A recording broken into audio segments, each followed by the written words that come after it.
This episode brought to you by the following patrons: Sophia Gorotika, Vance Anthony, Cody Boeasy, Jeremy Brother Odem Bones, Ali, Shining Donut 911, Nathan, Mr. Ragebomb, Libby, Wes, Dreskel, Aaron, Danielle, Amy, Tia, Lauren, Dave, Jonathan, Scott, Kate, Alex, Isaac, and Karoon. And all the patrons want you to know you're loved, you're listened to, and you're a valuable member of this Horror Virgin community. And if you want to hang out with all of us, please do so in our Facebook group and Discord servers where we hang out daily. Also, happy Halloween, nerds! I'm warning you now, I'm in a weird fucking mood because I have thoughts about this movie. I'm in a weird mood too because I haven't done anything other than work or sleep literally since Wednesday at 7:59 a.m.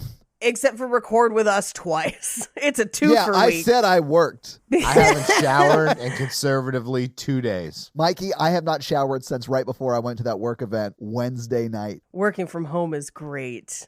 There's a stink on me that is not fair to those that live with me. Been there, though. Paige, you tell me this would be a good stand-up joke if I did like a type 5 in Nashville. Okay. So if you're living in Nashville, there's like a 40% chance I probably fooled around with your therapist. Mikey, yes, that is a good start to a tight 5. And it sounds like you've been in tight with a lot more than 5. It's a small community, and it's very like loving. Thank you for tuning into Horror Virgin. I'm Paige. I'm Mike. And I'm your horror virgin, Todd, which means I don't like scary movies, but you guys make me watch them. And this week, because it's Halloween, we watched Halloween Ends. Question mark? So, I'm assuming you all have not seen this movie before now, right? I watched it once last week. Well, okay, but yeah, I would say that that's within striking distance of watching it for the podcast, quote unquote. This was my second watching. Yeah. Yeah, okay. Paige, was it your first time watching it? It was my first time, and I think for the first time on this podcast, I know that this movie is trying very hard to say something, but I don't know what it is. I think, okay, Paige, I think I know. I think I figured it think- out. Have you figured it out? I honestly feel like I have a pretty good grasp on what they were trying to say, too. And it's that Jeremy sort of deserved to die. I mean, honestly, 100%. agree. A hard agree.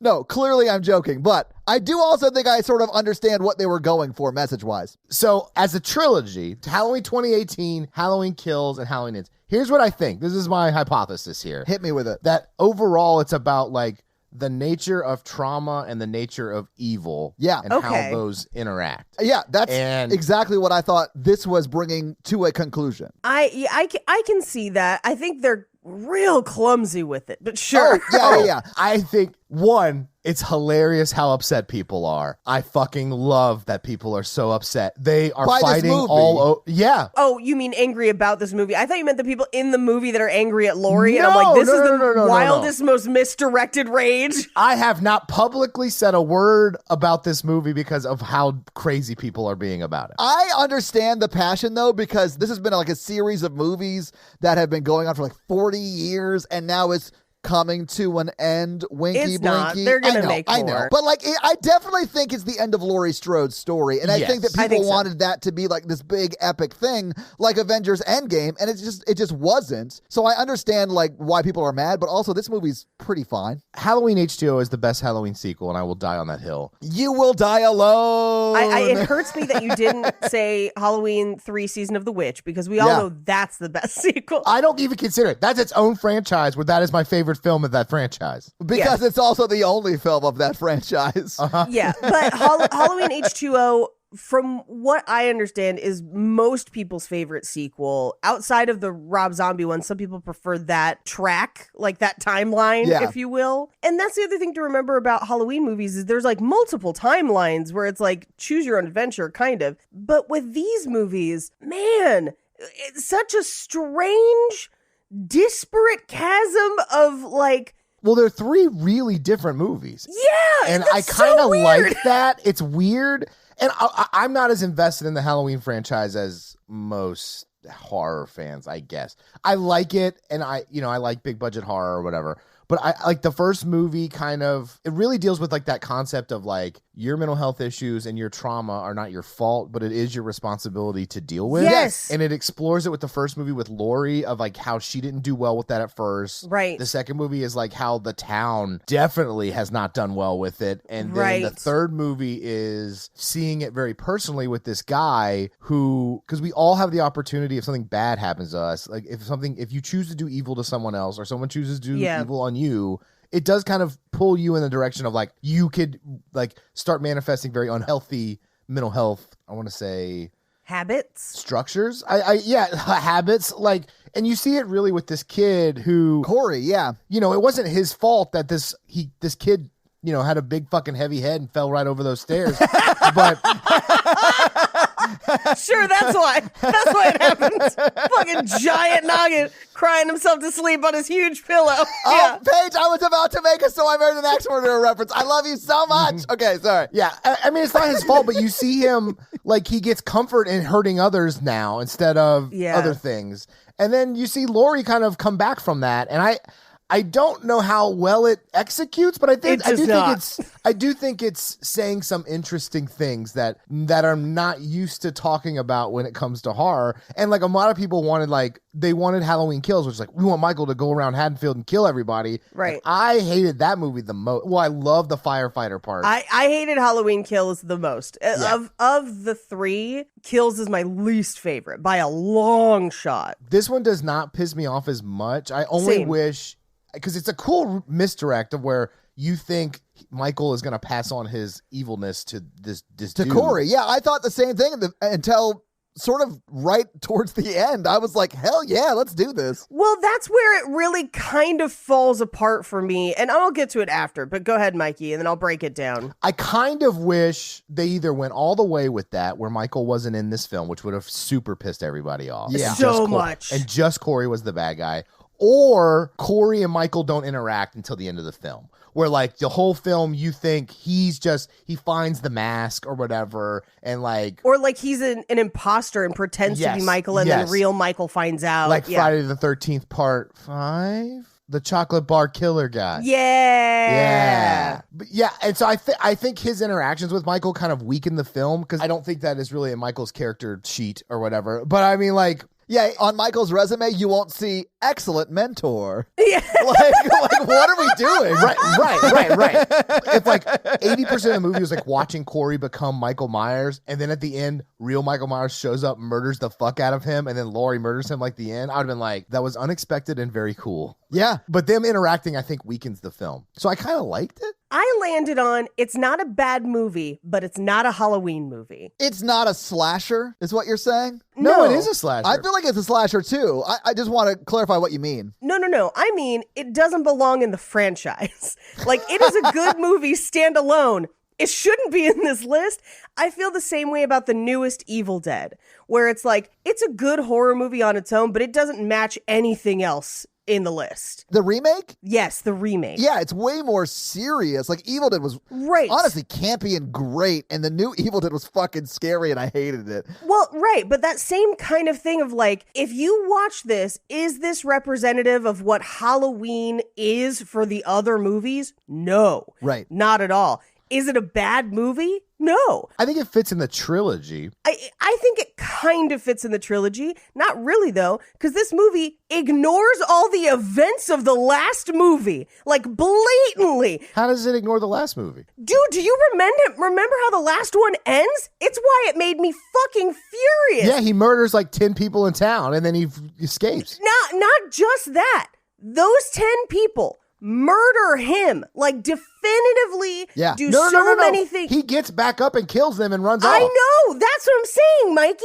They do everything that Laurie does in this movie, save for putting him through a grinder, and he pops right back up, kills half the fucking town, and nobody seems to remember it in this movie. Here's my headcanon. It's subtle. So like I read about, because I also had that thing, but like that woman who hangs herself is like the mom of one of the people he murders in that scene or whatever. Yeah, like well, all the people that kill themselves early in the movie are, but it doesn't explain how Laurie inexplicably is able to actually kill him this time. Right. not doing anything different than anyone's done before. And she has killed him multiple times in these 3 movies, and it never sticks. Why did it stick this time? Michael Myers has that disorder where he doesn't feel pain in his pain receptors. So what you're saying is Michael Myers' secret is he's always on meth. He's always on meth.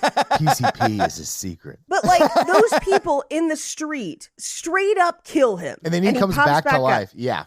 And it made me so angry. Like that he's not supernatural in this one, but he was supernatural in the first one? Yes! Well, that's because Halloween Kills is the last Jedi of this trilogy. That is very true.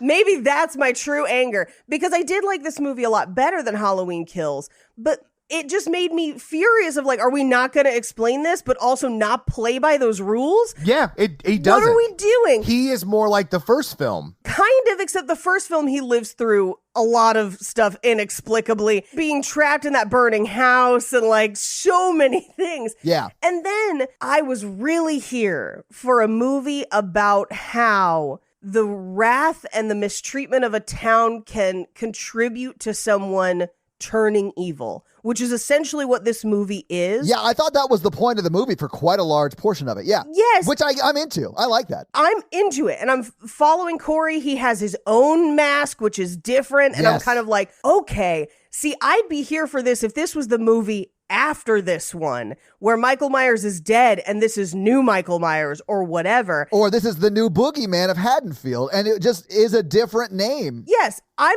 here for that. Or yeah, like in Halloween Kills, he definitively dies in the second one. And this one is like, Laurie ends up killing this kid because she's like, evil doesn't die. It just changes shape. Yeah, Paige. Well, that's what would have made more sense. Okay, this drove me nuts because I was on board for this movie for a good portion of it.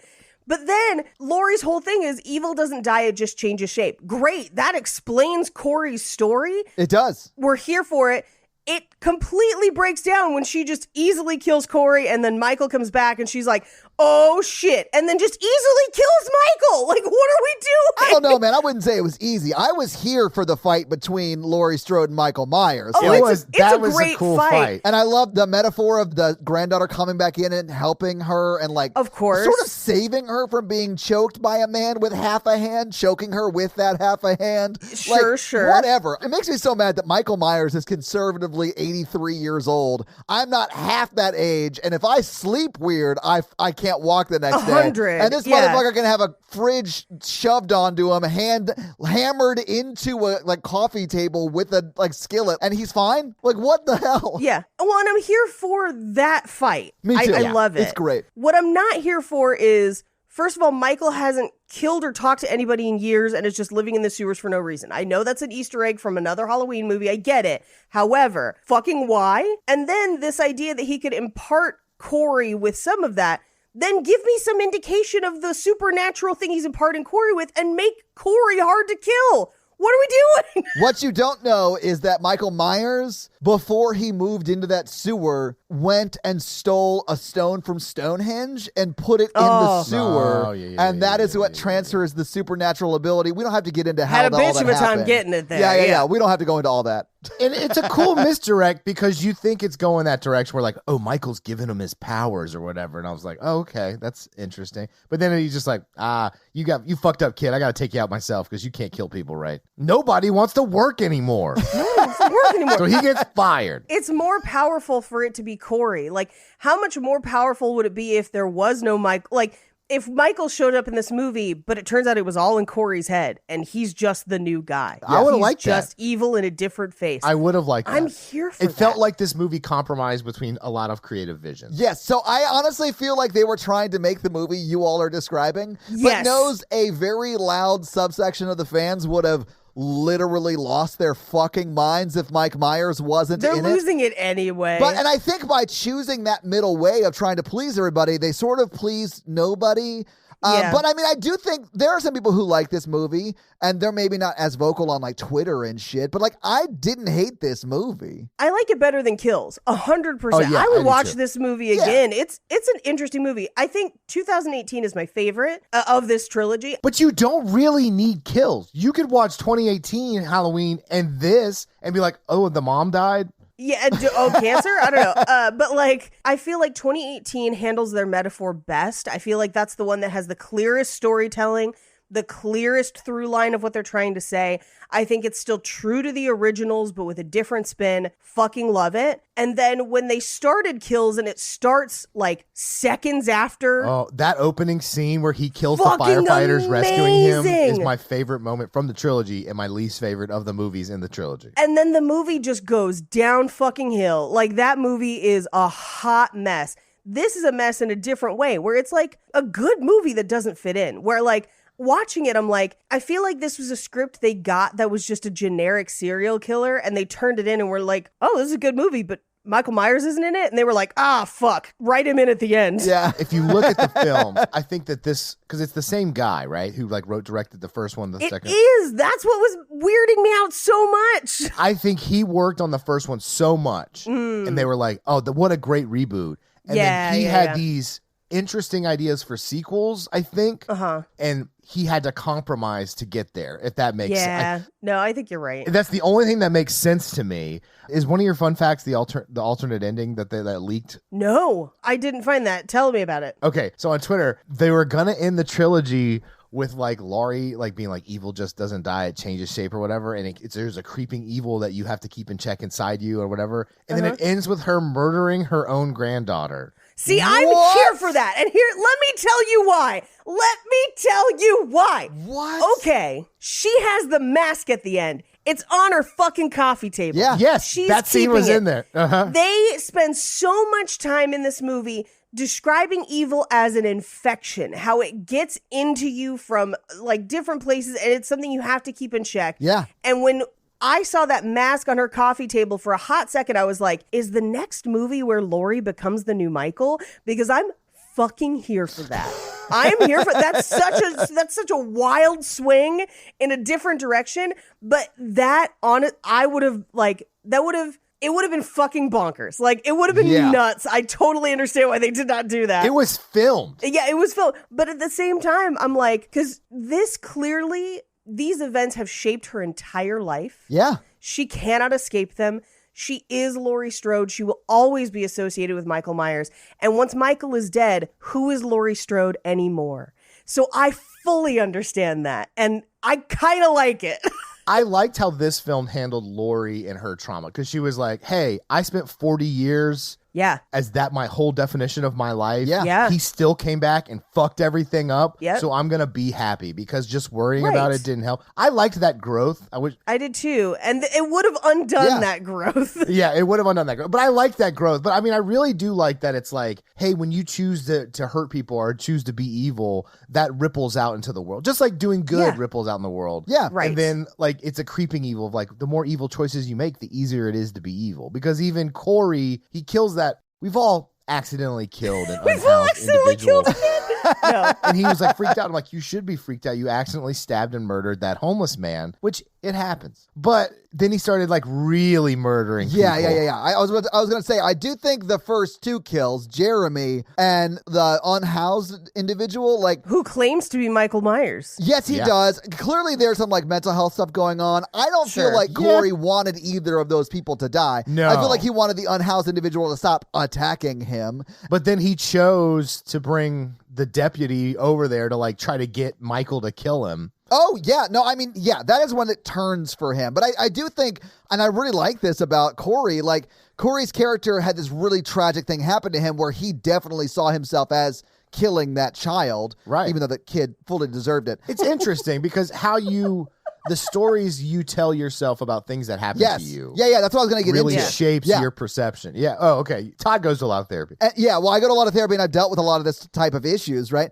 So like, man, like when he kills the unhoused individual and then the town have always been reinforcing that he is a murderer. Yeah. That is when I think he starts to be like, I am a murderer. Like, they're right. Everyone's right about me. I am a murderer. And then he like fully snaps. And like, I really like that path in his journey just because it's like so true to what I think would have happened if every day of your life people were like, you're a fucking murderer. The first thing you're going to think is if somebody's bullying you is like, I should murder him. Yeah. Because I'm a killer. I am a killer. Yes. Why would you fuck with me? I'm a killer. His interactions with Michael were so not necessary. He didn't need to bring the deputy to there. He could have had the deputy like kind of bullying him and he finally has something he wants. He could be like... And he just snaps and kills him. He just gets tempted to go that way. Yeah. Well, and we established that the events of the first two movies, Halloween 2018 and Halloween Kills, take place in 2018, right? Right. Him killing Jeremy takes place the following year. Mm-hmm. So, like, they have that Halloween where half the fucking town dies, and apparently Michael just wanders off and doesn't bother them anymore.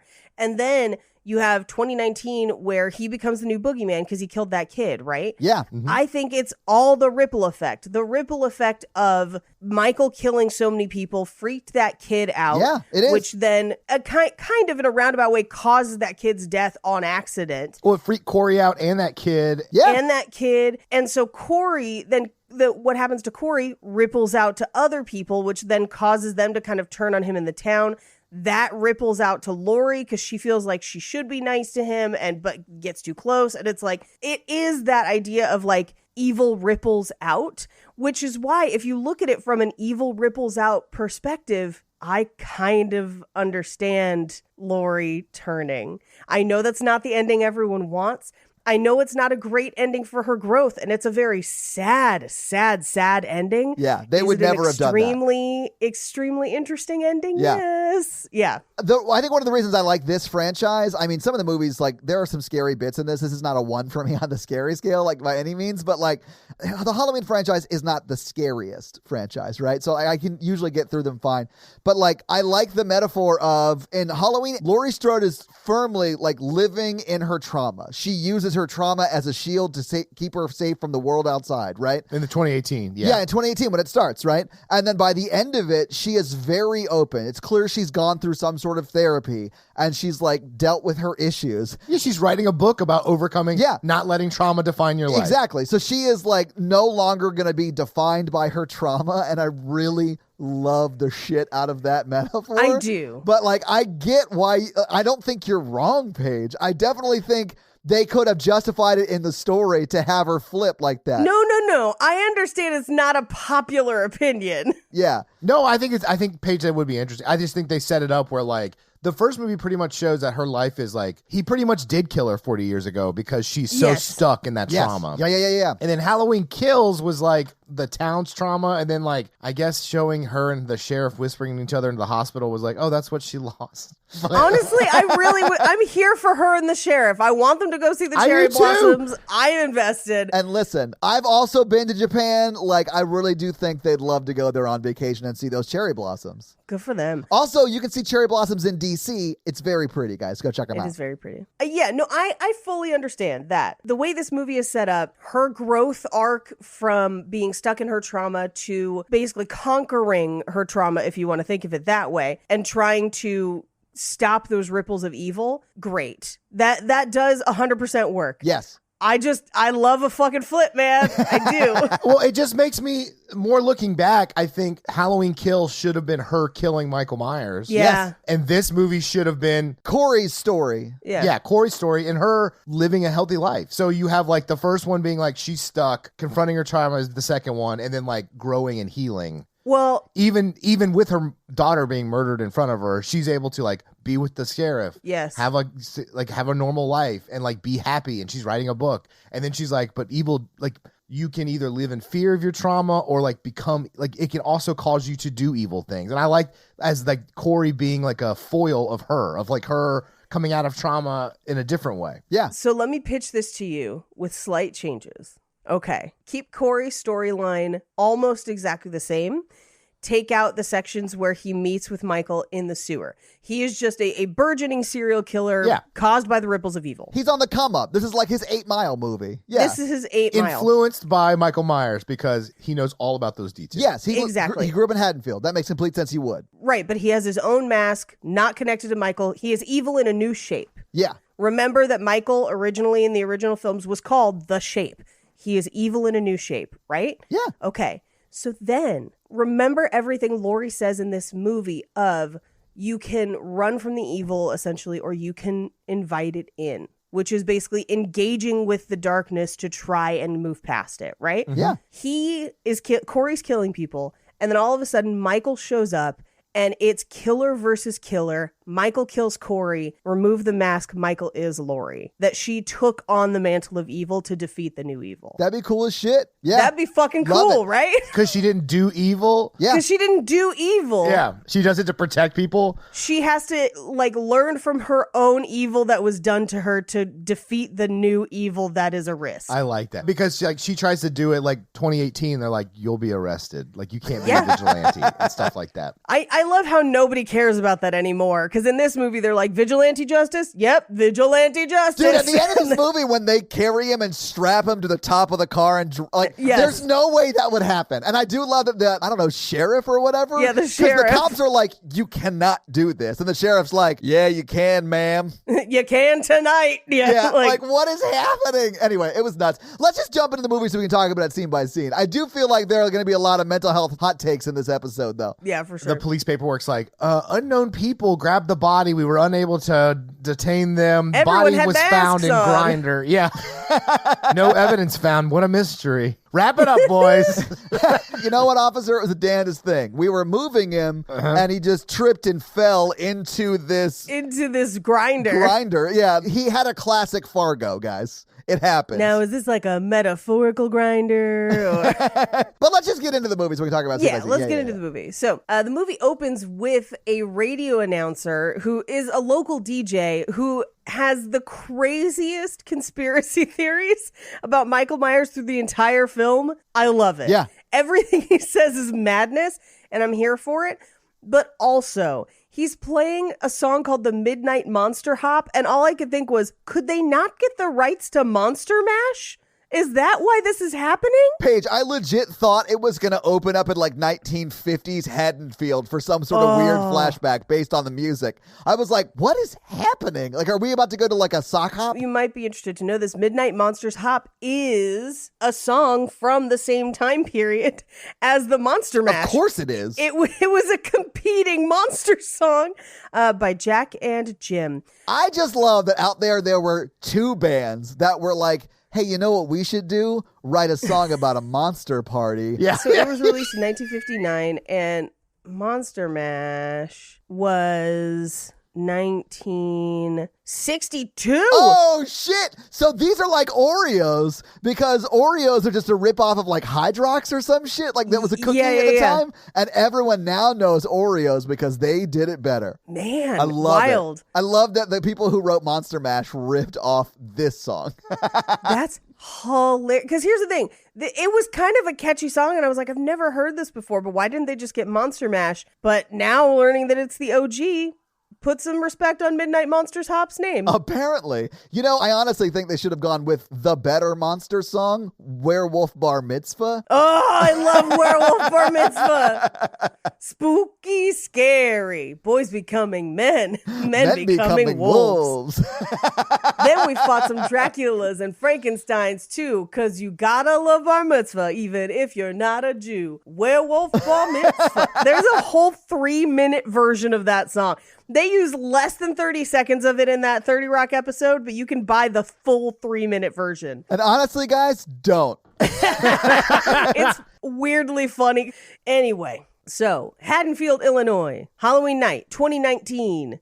And so at this point, I was like, is this a year later? Because I couldn't remember if 2018, I knew it came out in 2018. I didn't remember if it took place in 2018, but it does. Because very quickly, they're like, it's a year after the events of the last movie. And you're like, oh, okay. Yeah, the first two, I think, are literally the same night, right? Yeah. Yes. So they both take place in 2018, and this takes place, I think, this year. So it's 4 years later. Halloween Kills really is one starship chasing another starship very slowly throughout the whole film. Right. And then it blows through that other starship. Why would we tell people on the same ship our plan if we all think we're going to die? Mikey, I can tell how much you love Last Jedi. Fucking hate Last Jedi in a way. I don't like Last Jedi either. Here's the thing. I also don't like the most recent one, which is Revenge of the Sith. Oh no, the 7 movies they wrapped into one movie where you're just like, I felt like they were trying to undo and fix all the weird shit they did in Jedi. You just introduced your main villain for your trilogy in the scrolling crawl of the last film of Emperor Palpatine's back? He's Question back. mark? Guys, we cannot talk about Star Wars the entire Halloween Ends episode. I mean, I get it. Halloween is some people's Star Wars, so they're that upset. I'm trying to empathize with the listeners. I mean, there are people who are very upset about this. It's almost like making a trilogy without a plan for the 3 movies is a bad idea. But then we look at this one where there was a plan, and it's maybe still a bad idea. I think he had a plan, and I think they let him do what he wanted in the first one, and I think they meddled. I think there was a version of this script where Michael Myers was not in this movie, and they were probably like, no. I'm here for that version. I know, am here I am for too. it. The thing is, Michael Myers was the boogeyman of Haddonfield, and it would have had a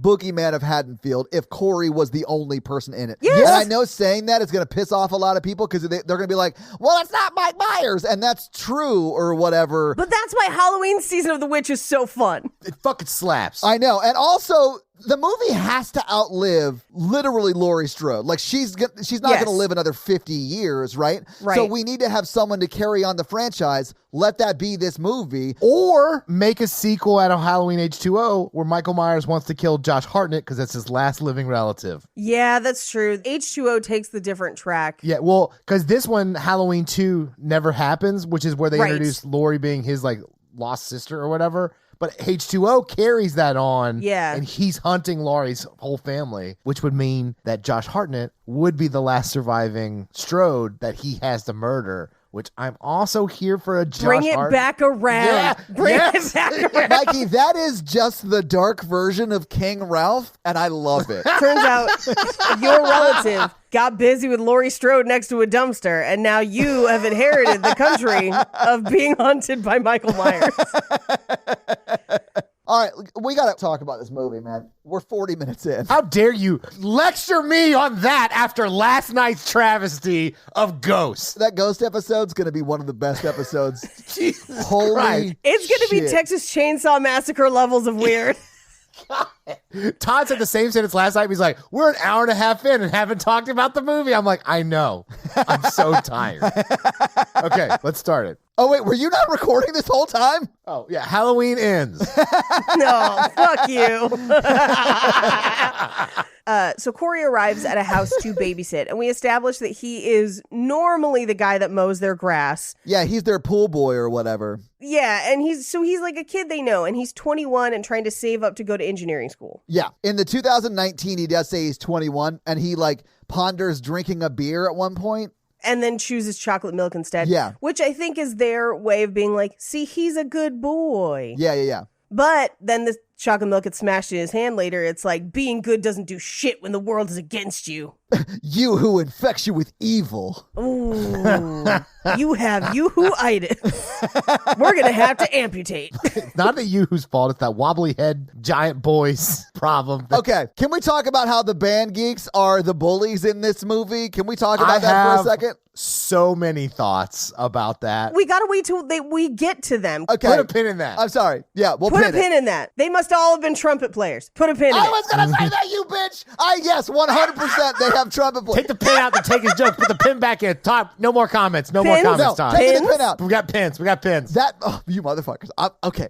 I'm going to tell you this. If any high school kid dares try to bully me in my adult life, I will beat the shit out of you. Yeah, I am same. saying it right now. I'll throw hands. Like, if I'm walking my dog and you're going to be like, hey, murder, I'll be like, I will slap the shit out of you, kid. Get the fuck out of my face. I'm walking my dog. I killed that little boy and I'll kill you too. What the fuck? I will hunt you down, date your mother, be your stepdad, and fuck you up. Yep. He'll do it too. He's real single, ladies. Yeah. Ladies.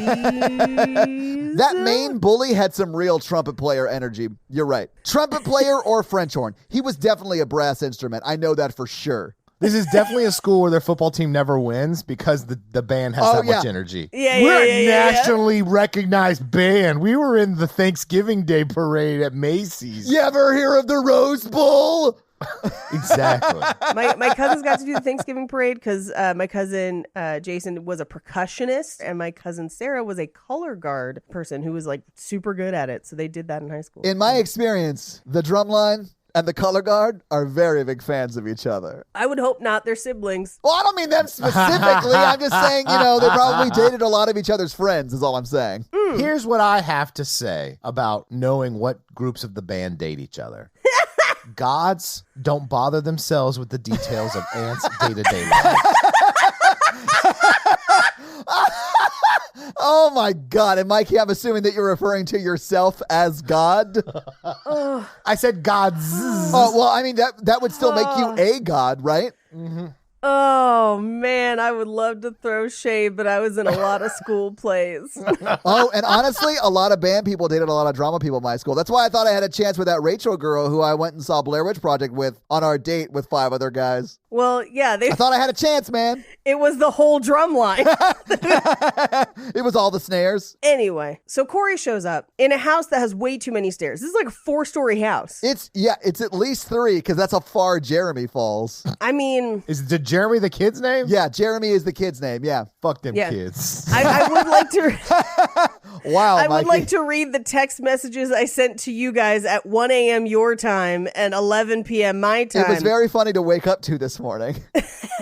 Which was, okay, like 12 minutes in and I'm on board. Yeah. Fuck Jeremy. Yeah. Dude, the cold open of this movie is legit awesome in a very dark way. And then I do feel like it is sort of incongruous with the rest of the film, but I also get what it sets up and I'm here for it. I love this mom being like, he's got all these problems. He's like, that's all like normal kid stuff. It really sounds like. And that's sort of what Corey says in that scene. He's like, that sounds like a kid with a really healthy imagination. And his mom's like, no, Jeremy's a bitch, but don't kill him. She's like, okay, you guys have a good night. But if you don't do it, please do anything except kill him.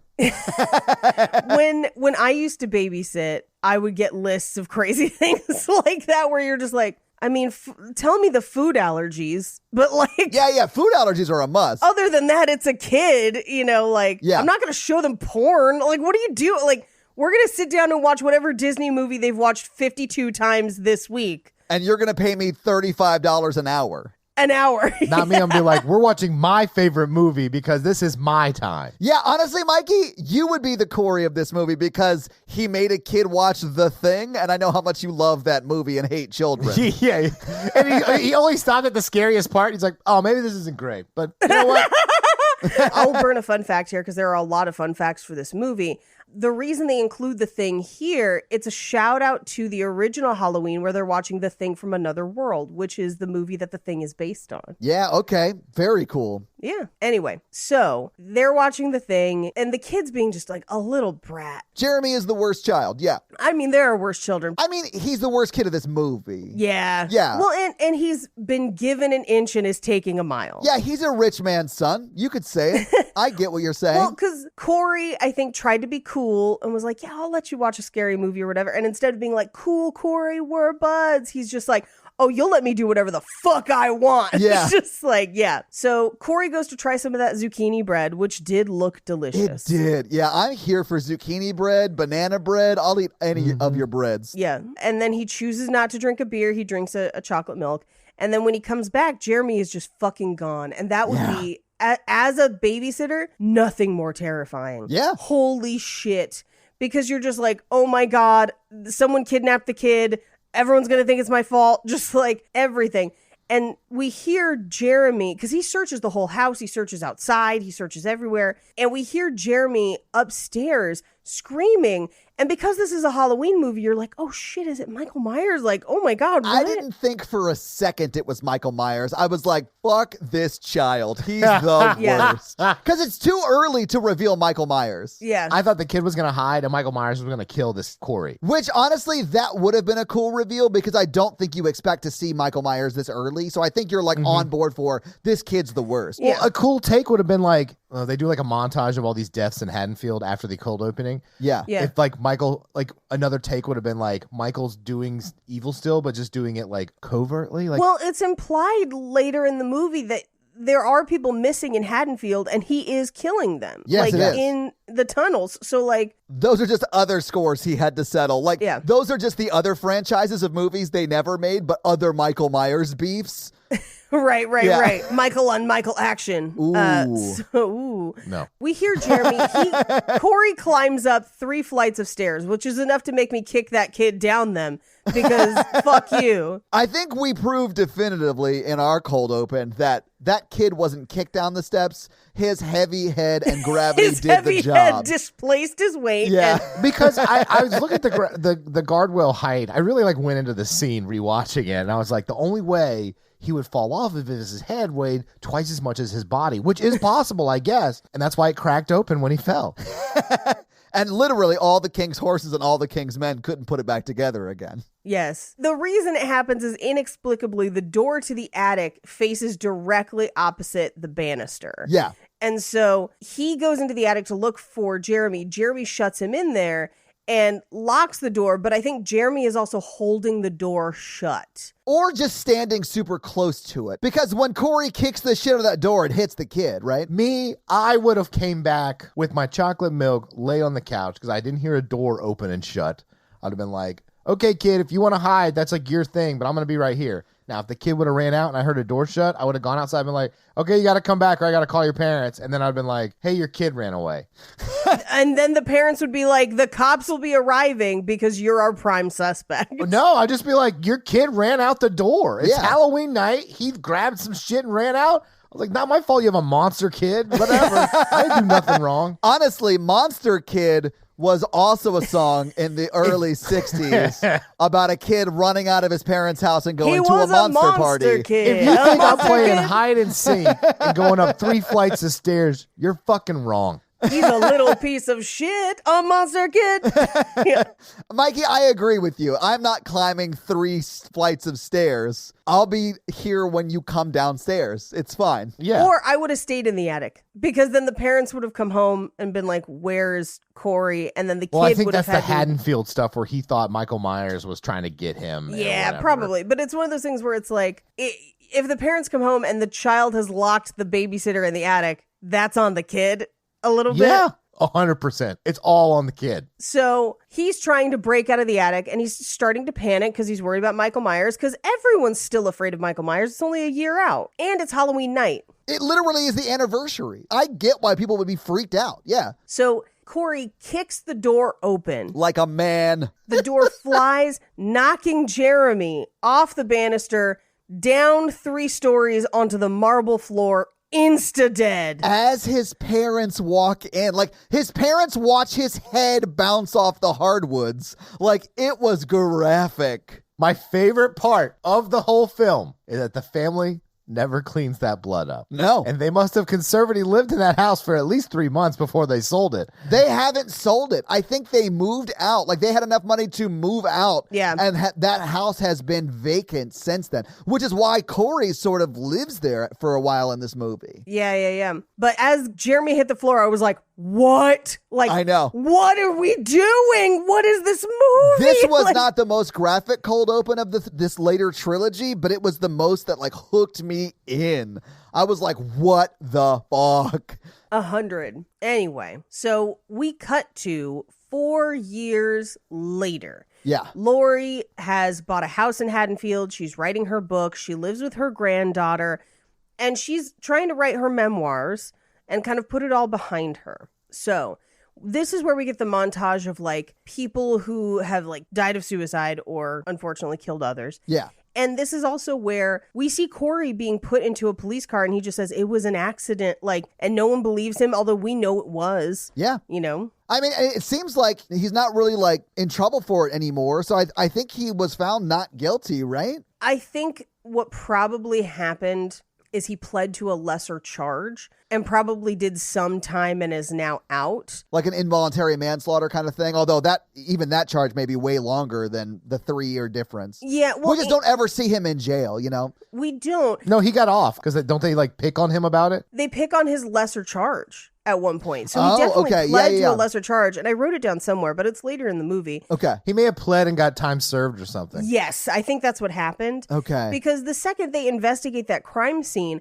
they're going to find his shoe print kicking the door open. Like, everything they're going to find supports what he says. Yeah, I don't think he should have got any time. I think that's an accident. Like, all the actual evidence supports what he says, but you can also see how that story would be sensationalized on the anniversary of Mike Myers killing a bunch of people in town. Now this babysitter kills a child, quote unquote. Like, yeah, Nancy Grace would have been all over exactly. it. We're here with the babysitter killer. Like, that's what would have been absolutely. on TV. By the way, ladies and gentlemen, joining us all the way from hell, Nancy Grace. Hi, I'm Nancy Grace. That's amazing impression. Yeah. Thank you. Lori is kind of broken out of her reverie as she's writing by the smoke alarm, because she left a pumpkin pie in the oven.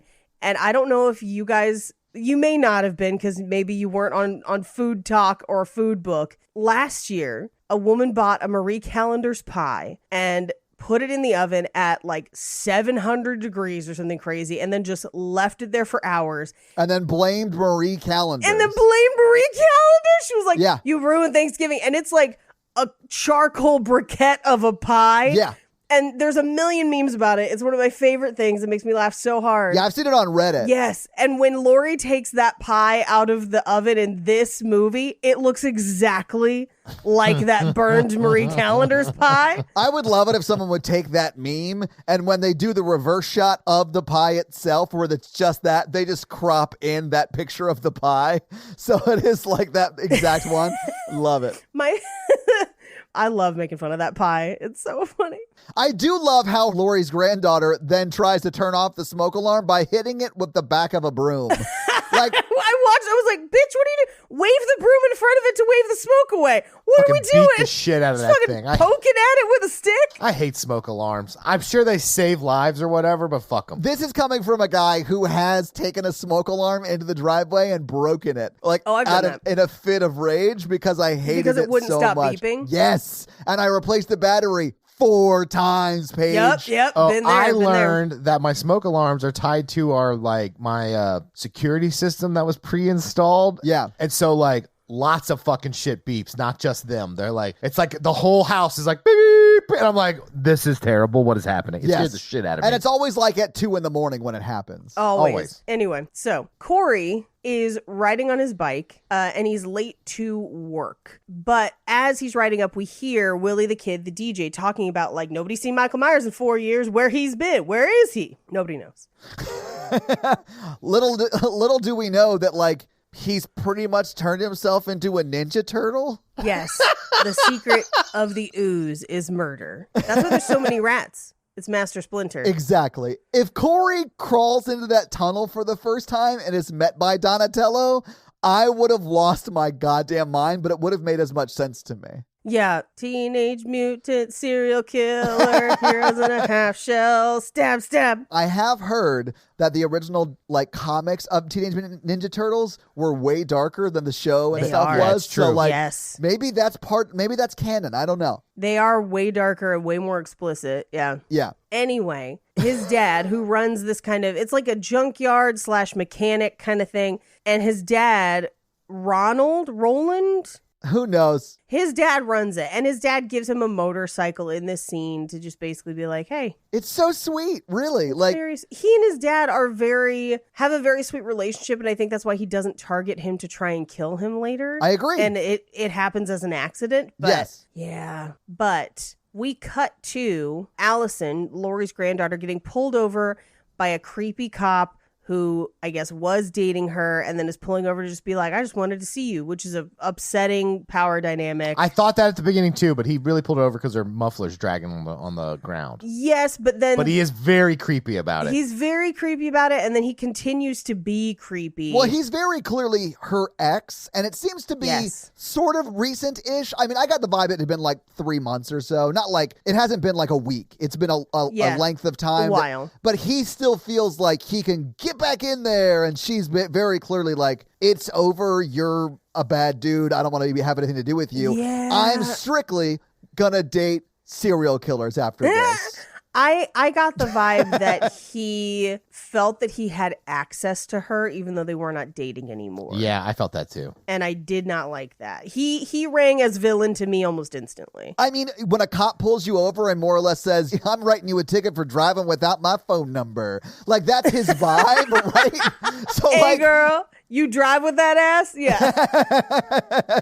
Yeah, so like that is very much his vibe, and that is very much a villain vibe. And I read him as a villain the whole movie. I do get that he's a victim ultimately, but I do think he had some ill intent towards Allison. Maybe not ill intent, but like it just felt creepy. Icky. Yeah, icky's the right word. But he lets her off. She drives away. Yeah. When she like drives away, I wrote in my notes, I was like, I bet that's the first time he's ever got her off. Oh. Love it. Thank you. Sexual fulfillment joke. Yay. So we cut to Corey, who's stopping at the liquor store just to buy like a chocolate milk. Yeah. And the teenagers pull up. They don't have their ID. They try to get him to buy them a few six-packs, and he's like, no. And I'm sure in his mind, he's like, I'm not going to break the law, risk breaking the law again. Like, the second I do anything, I'm going to prison. Yeah, because he's already in a spotlight. I think that's why he doesn't fight back. Like, I sort of got his position here. And the thing that confused me the most was like, I haven't been to high school in a long time. Are band kids the bullies now? Like, that is not the way it was when I was a band kid. They were always the bullies. Oh, wow. Okay. Am I just now having the realization? Oh, okay. Yeah, the band kids were the bullies, always walking in formation and playing Thriller. Oddly enough, we did play Thriller. Like, of course you did. I mean, but like at football games, like it was like a pep band song or whatever. But like it was so. I love that song, but I struggle to listen to it now because of the stuff that surrounds Michael Jackson and stuff. No, what are you talking about?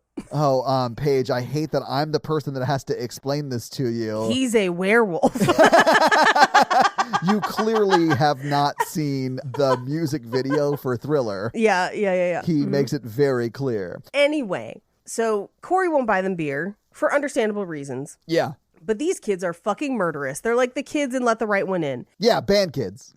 Yeah, band kids. And one of them, like, pushes Corey and he's like berating him and like messing with him, and Corey squeezes that chocolate milk until it shatters in his hand. Yeah. And in part they're calling him a pedophile creep, which I'm like, that's not even part of what happened. He killed that kid. Yeah. He was so not attracted to children, he kicked one down 3 flights of stairs. Yeah. Again, you need to beat those kids' ass. It was wild to me that this very clear trumpet player was like gonna be the bully of this movie. I was blown away by that. These fucking trumpet players are being total assholes. Okay, let me tell you what instrument everyone plays. Margot plays the flute, we know. She does, though. Of course. Right? I also felt bad for Margot. She's the one who was like, leave him alone. Like, why are you doing this? Yeah. She was always the one who was like, I mean, she was with them, but because that's like her clique, she doesn't right? stop it, but she speaks up at least. Yeah. But honestly, could she stop it? Like, I feel like they would have turned on her. Not. I feel like she does as much as she can in almost every situation. And then for that, she gets murdered. Whatever. I felt bad for her. But she is definitely a flute player. The other girl was a clarinet for sure. The other dude with the mullet, definitely a drummer. He's got sticks. He gets killed with one later. And then the main bully guy with the leather jacket is a trumpet player for sure. Yeah. Again, Corey, get your shit together, man. Yeah, man. Unless these kids were armed, I would be like, I will fight all 4 of you now. They are armed with rhythm. You goddamn musical genius. This is not the first time I've had to beat 4 kids' ass at a gas station, but I mean, like... And it won't be the last. I would have gone inside. Yeah, let me go get you a beer. I would have came out with a glass 40, busted it against the wall, and been like, let's fucking go. And you bought that 40 with their money? That's like a hell of a power move. I am here for that dominance play. I'm here for that shit. Hell yeah. It was perfectly good King Cobra. Like fucking glass right in your eye. Come on, bitch. But instead, he gets shoved by Brig. Wait, it's not Brig. What's the bully's name? Brig was the trumpet player at my school that was like this. What is the what was the character's name? Whatever. The trumpet player bully. I don't remember his name. Who cares? He pushes Corey, and then Corey falls into like the ice they have outside, and his hand gets cut on the bottle of glass that he had just shattered in his hand. Yeah. It's like gross too, man. There's like glass shards in it and everything. But like luckily Laurie Strode's there to like break up any other altercation. Yeah, and they're dicks to Laurie too, where they're like, hey, freak show. And I'm like, I'm sorry. If Laurie Strode lived in your town, every time I was around her, I'd be like, are you okay? Oh my God, can I take a picture with you? Can I get your autograph? You're the best. I like look up to you so much. Like everyone in this town reacts to her like they're like, fucking bitch brought Michael Myers to us. No, she didn't. Like, what? She is as much a victim as your dead family members, except she is still living in fear. You are heartless assholes, lady at the grocery store. Like, yeah, I felt very bad for her. Yeah, absolutely. Baffling. Paige. Absolutely. Although people deal with grief in troubling ways, so... Sure. Well, and I can understand the frustration of like, you're alive and my relative is not. Yes. I get that frustration. What I don't understand is people being like, you taunted a mentally ill man. I'm like, what the fuck are you talking about? I literally said, I don't remember that from the franchise. No, not at all. But that DJ specifically has some wild takes on the conspiracy theory around it. Yeah, so like, he is not a reliable narrator. Anyway, Laurie gives him a ride to the hospital and deliberately takes him to the hospital where her daughter works because she wants to introduce them. Yeah, and I think Laurie knows who he is. I think so she too. would have to. She pays attention. Yeah, well, and they comment, especially when she's talking to the father of the kid that got killed. There's this comment of like, he was not a bad kid. Like, at a certain point, he was, there is still good in you, Anakin, I believe it. Like that, yes. You know, like, yes. Yeah, he's not fully turned yet. I think Doug is the definitive turn. Very possibly could be, because that's the first time he murders somebody, right? Yeah, like just straight up murder somebody. Yeah. Anyway, so they go to stitch up his hand, and he flinches, which knocks over all the stuff, so she has to, like, get a new sterile kit, and... The doctor is a total asshole to her and is definitely sleeping with the other nurse, and that's the only reason that nurse gets the promotion. Oh, that is heavily implied. Although in that scene, she's still calling him Doctor whatever his name was. Yeah. And that's weird. If you're having sex with somebody, I'm not going to be like, oh, I've like really enjoyed our time together. I don't know, made up fake name Esquire. Like, I'm not going to use their titles. Like, that's weird. Here's the thing. People who are doctors, people who have a PhD will insist that you call them doctor. Paige, in my day job, I interview a lot of surgeons. Yep. And I'll say this, a lot of actual surgeons don't give a shit if you call them doctor. A lot of people who are not like, who have reached the lowest rung of the doctor ladder will require you to call them doctor. People who have been to like residencies and fellowships and are like breaking new grounds and doing very innovative shit in the healthcare space. They're like, call me Steve or call me Jessica. Yeah, hi, I'm Jonathan. Yeah, they don't give a shit. And I'll always ask them, because I interview them for public consumption. Mm-hmm. I'll be like, do you want me to refer to you by Dr. Whatever? And they're like, no, that would be weird. We're just two dudes having a chat.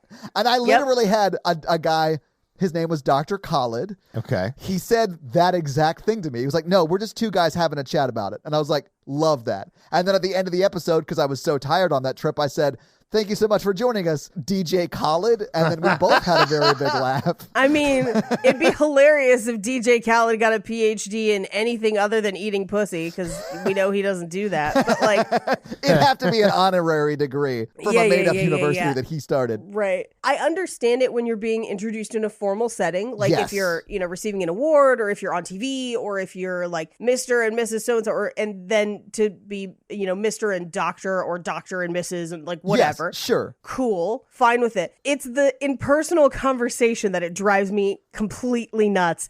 And at work, we deal with doctors sometimes, and you are absolutely right. The people who have done the work never care. They're like, yeah, I'm just Jennifer. Yeah. But then the person who's like, I have a PhD in this really obscure thing that like isn't actually medical, but technically I have a PhD. Yeah, I have a PhD in animal husbandry. Yeah. They're like, it's doctor. Yeah. No, I think you guys, the best one is when we watched Alive on Netflix. Oh, Alone. Yes. Alone. Oh, yes. And the PhD, what was it? Animal processing and like prehistoric eras. And leather care and animal processing. I was so like, crazy. That's not real. Is that real? I was like, that can't be real. That plus the crazy accent. It was just a whole bunch of you mean the made up accent? Guys, watch Alone on Netflix, the most recent season, if you want to know what we're talking about. But yeah, I just thought it was weird that she was calling him Dr. So-and-so when she's getting in his shower wearing a bathrobe that he had just purchased her as a gift. Like, you guys are clearly fucking. Okay, but like maybe it's part of it. Oh, like it's Thomas S. Pumpkins? Part of it, babe. Thomas S. David S. Pumpkins. Whatever his name is. What is wrong with you? I got 2/3 of it right. It's fine, well, guys. because Tom Hanks. Then, yeah. Yes, that's why I said Thomas. I didn't know what it was. David S. Pumpkins. And the skeletons are part of it. Yeah, exactly, Paige. So she proceeds to stitch up his hand and pull all the glass out of it. Yeah. And she's like, I'm actually up for a promotion. It'll be cool. And he's like, oh, I hurt my hand at work. You know, I work at a mechanic shop. She's like, oh, I need a thing for my car. And he's like, oh, it's probably just, you know, what she says, Paige, is my car's making a rattle. And he goes, that's because your muffler's loose. You need 2 screws and a loop. And I was what are you, click and clack? There's no way you would diagnose that immediately just off of a rattle. Like, there's other things that can rattle, bro. For a hot second, I wondered if he'd been following her. And I was like, is he a stalker? He's like, it's not a rattle. It's me hanging on the bottom of your car, Cape Fear style, you freak. So she walks him out of the hospital to his bike. And she's like, we should go out and do something. And he's like, both of us? And she's like, yeah, it would be fun. She does sort of, I won't say aggressively, but she pursues him romantically, which is something we don't see a lot in film. And I like it too, Paige. I did like it. I feel like no matter, regardless of gender, like that doesn't matter to me at all. Like, if you want to pursue someone romantically, put yourself out there, man. Like, I loved that she did. He reciprocates because she's awesome and gorgeous. Like, why wouldn't he, right? But I really like that she, like, makes that first move. I was like, that's pretty rare in movies. It is. And we cut back to Lori's house where she's there with one of the townspeople that is their friend. It's the bartender. Yeah. She's in the last one, I think, the Halloween Kill. She is in the last one, but I also think she's in one of the early ones, and I don't remember which one. Oh, okay. Well. Anyway, so she's like, Lori, you did this on purpose. And Lori's like, what? And they are having tarot readings. Yeah. And she gets the death card, which in tarot does not necessarily mean death. It just means change. But it's also, if you're like a Scorpio, that's like the card that's attached to you. So good luck, Scorpios. We're a pretty chill bunch. I can't go through this. I can't walk with you through this. Mikey, what's your sign? It's Taurus, because I'm stubborn and mean. Honestly, yes. Todd? I am an Aquarius. All right. I don't know what that means. I don't. Mine means I'm dependable. I know what people tell me about mine. Someone asked me some stuff about it, and I was like, I get it that you feel the same way about Christianity as I feel about this, but like, do you think everyone born in February has the exact same personality? I don't understand. Yeah, I've met some people that were born in February that like were delightful people to be around and had regular speaking voices and normal feet.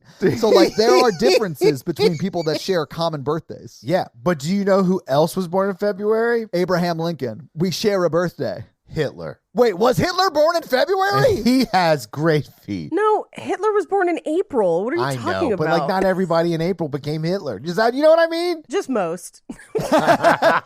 All that shit's bullshit is all I'm trying to say. I mean, it might be bullshit, but if it's not bullshit, I'm not fucking with it. Well, no, if I'm with you. But listen, sometimes when Mercury's in Gatorade, I do feel super hydrated. So like there is some, I get it.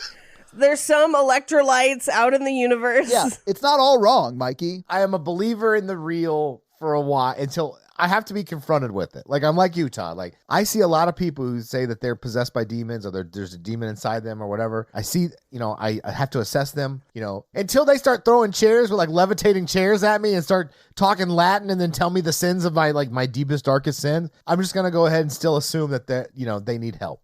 So yeah, like mental health help. Yeah. Even then I'm going to be like, they're a mutant. Call Professor X. Yeah. But the moment I go on a crisis call and like they do throw a chair with levitation mind powers at me, I'm going to be like, we got to get the fuck out of here. This is not our thing. I didn't go to Vatican exorcist school. Yeah. I chose this path so I could still fuck. Mikey will exercise that P word, ladies. And I'll leave your house. I'll be like, this house is dirty. So she brings her car into the kind of junkyard and she's kind of talking him into going to the costume party. He's like, I don't have a costume. She's like, I don't give a shit. Yeah, don't worry about it. I got you. I do like that she is very open. He's like, sorry, I wasn't able to fix your muffler. And she's like, I didn't care. I came to see you. I didn't care about the car. Yeah. Like, she makes it very clear that she's into him, and I love that. I thought that was great. I also love that. So the popular kid's dad brings his car, and he's like, my idiot son drove 3 miles on a flat. Yeah. I was like, that's a long time. It really is. But also, I realize he like hits the kid in this scene and shouldn't hit the kid because ultimately it's the dad's fault for not teaching him how to change a flat. Also, it's modern day. Get AAA. Fuck. Or, yeah, absolutely have roadside assistance or like whatever. Anyway, so we cut to Corey goes home and his mom is fucking nuts. Yeah. There's some weird type of abuse that is happening at home to him that they don't really delve into, but like his mom's a little too concerned about him and his whereabouts, and like she kisses him on the fucking mouth later. Yeah. I realize that there are some families that do that. It's like a cultural thing, whatever.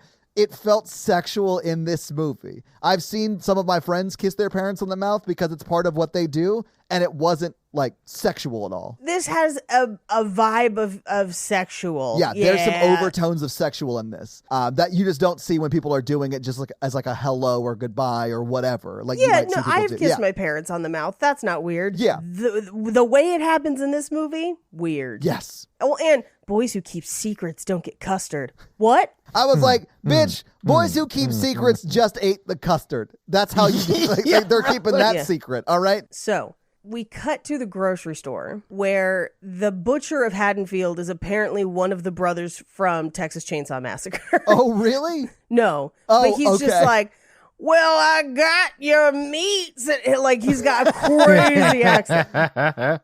But Lori runs into the sheriff who's making meat croquettes for the guys at the station. And I'm like, everyone's going to die of a heart attack. What is a meat croquette? I didn't know what that was. Croquettes are usually like, you will often do like salmon croquettes or seafood croquettes, but they're kind of like a crab cake, but with meat. Okay. Honestly, sounds like delicious. that. I mean, I don't really like seafood, but I would definitely try what he's making then. Yeah. So they have this conversation where the sheriff is learning Japanese. He's trying to move on with his life. Everything is kind of going well for both of them. And she's talking to him about how she introduced Corey to Allison.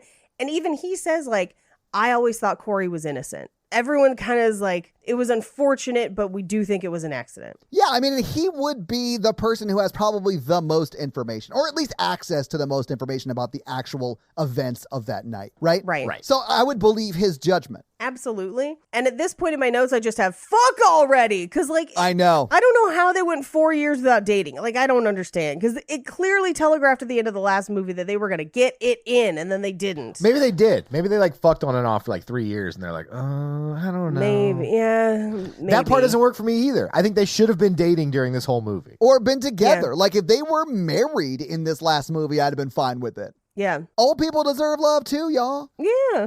Anyway, as she's walking out of the grocery store in the parking lot, she gets confronted by a woman in the parking lot who has one of the victims from the last movie in a wheelchair. It's like her sister or something. And man, she's like, what are you smiling about? Like, which is bonkers because Lori's also a victim. Yes. Like, it's so weird. Yeah. But you know what? I'll give it to you because people treat people like shit for no reason. Yeah, I mean, I could definitely see Yeah. this exchange happening. I also think it's ridiculous, though. But I do love that she's like, this woman was your neighbor, and you don't even know her name.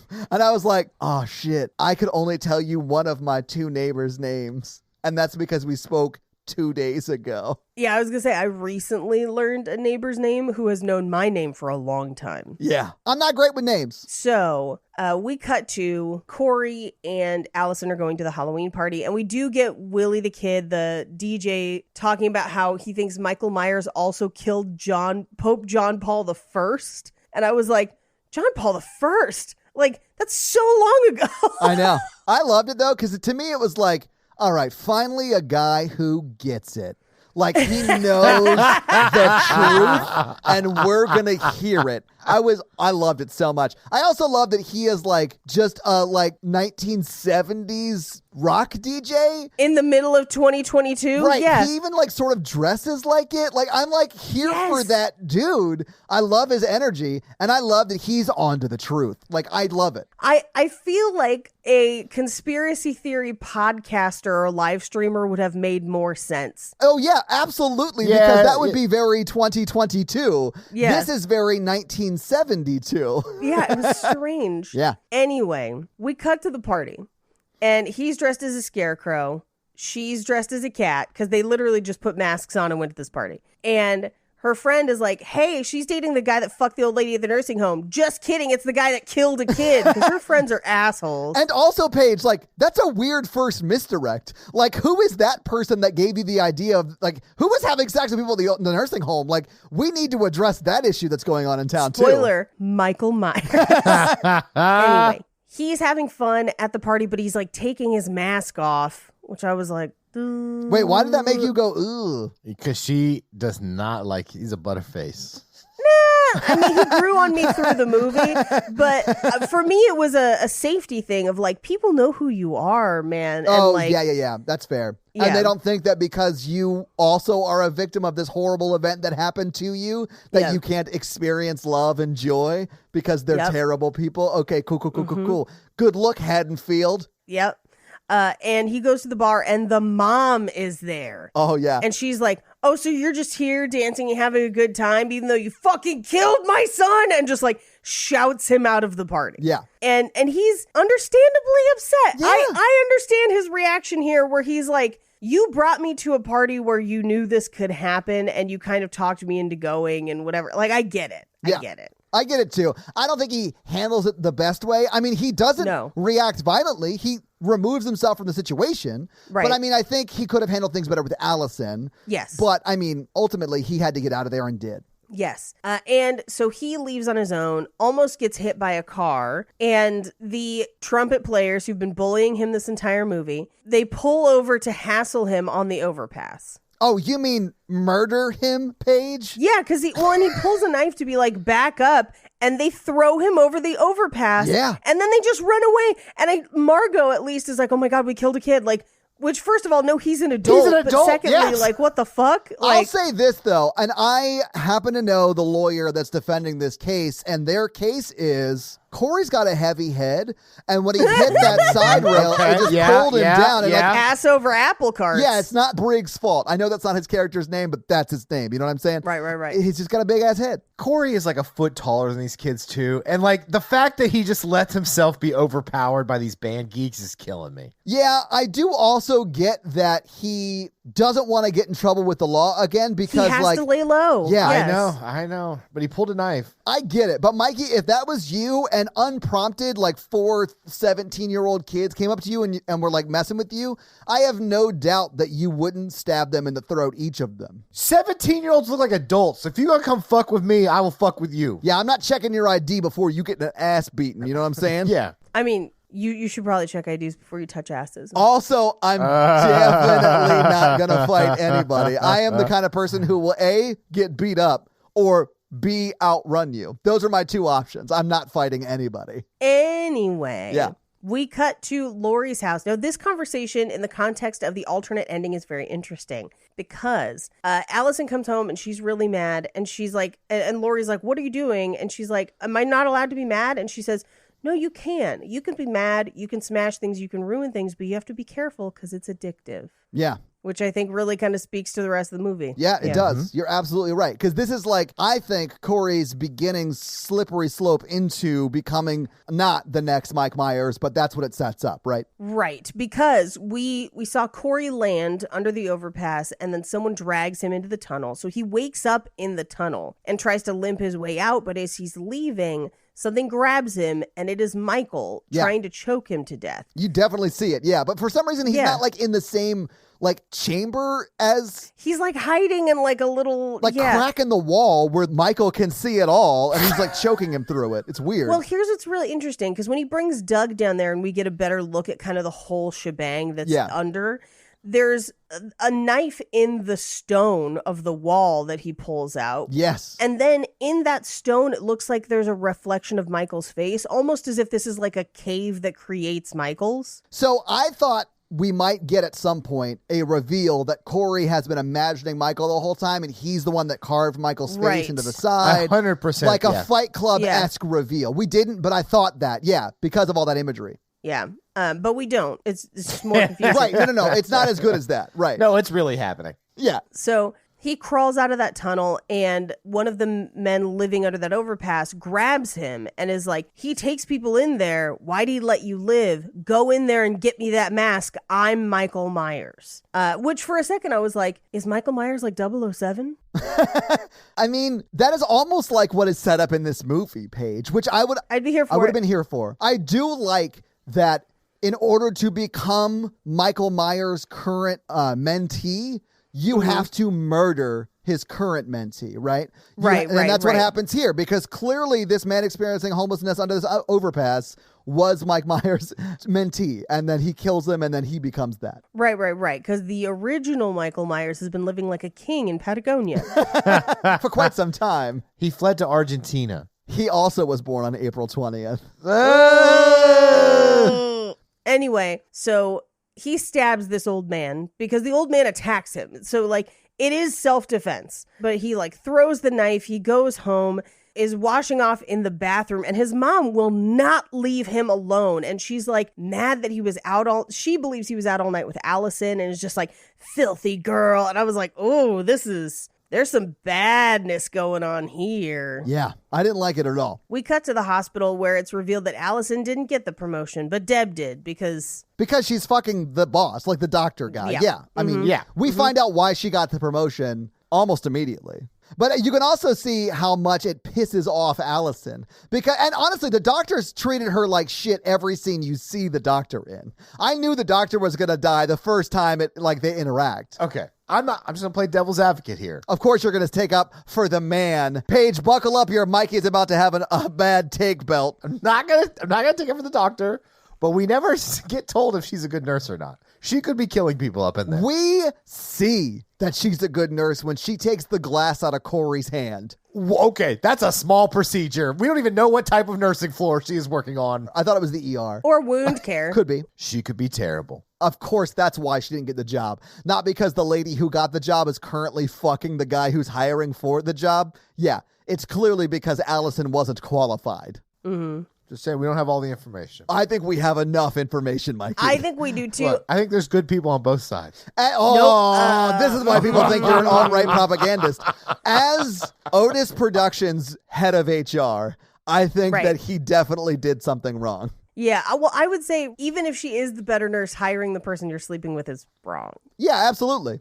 But she was a redhead, though, so I got it. Mm-hmm. Oh, whatever. Anyway, so we cut to Lori's house where Corey is standing outside. Yeah, like a friggin' creep. Like he's standing like Mike Myers did by the bush. And she looks out the window and sees him and then comes out and walks down and looks over and he's not there. And then he After Effects pops out from behind her like the Insidious reveal. Yeah. Yeah. Well, and she immediately, just looking out the window at him, gets the vibe. The Michael Myers vibe. That's when she sees Michael's eyes in Corey's eyes.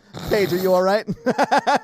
I am. It just reminded me of a movie that I don't think either of you have seen that I've threatened to do on Romancing the Pod multiple times. Is it Multiplicity? No, it's Grease 2, where there's a song that goes, "Who's that guy, the one on the cycle? What would they say if they knew it was Michael?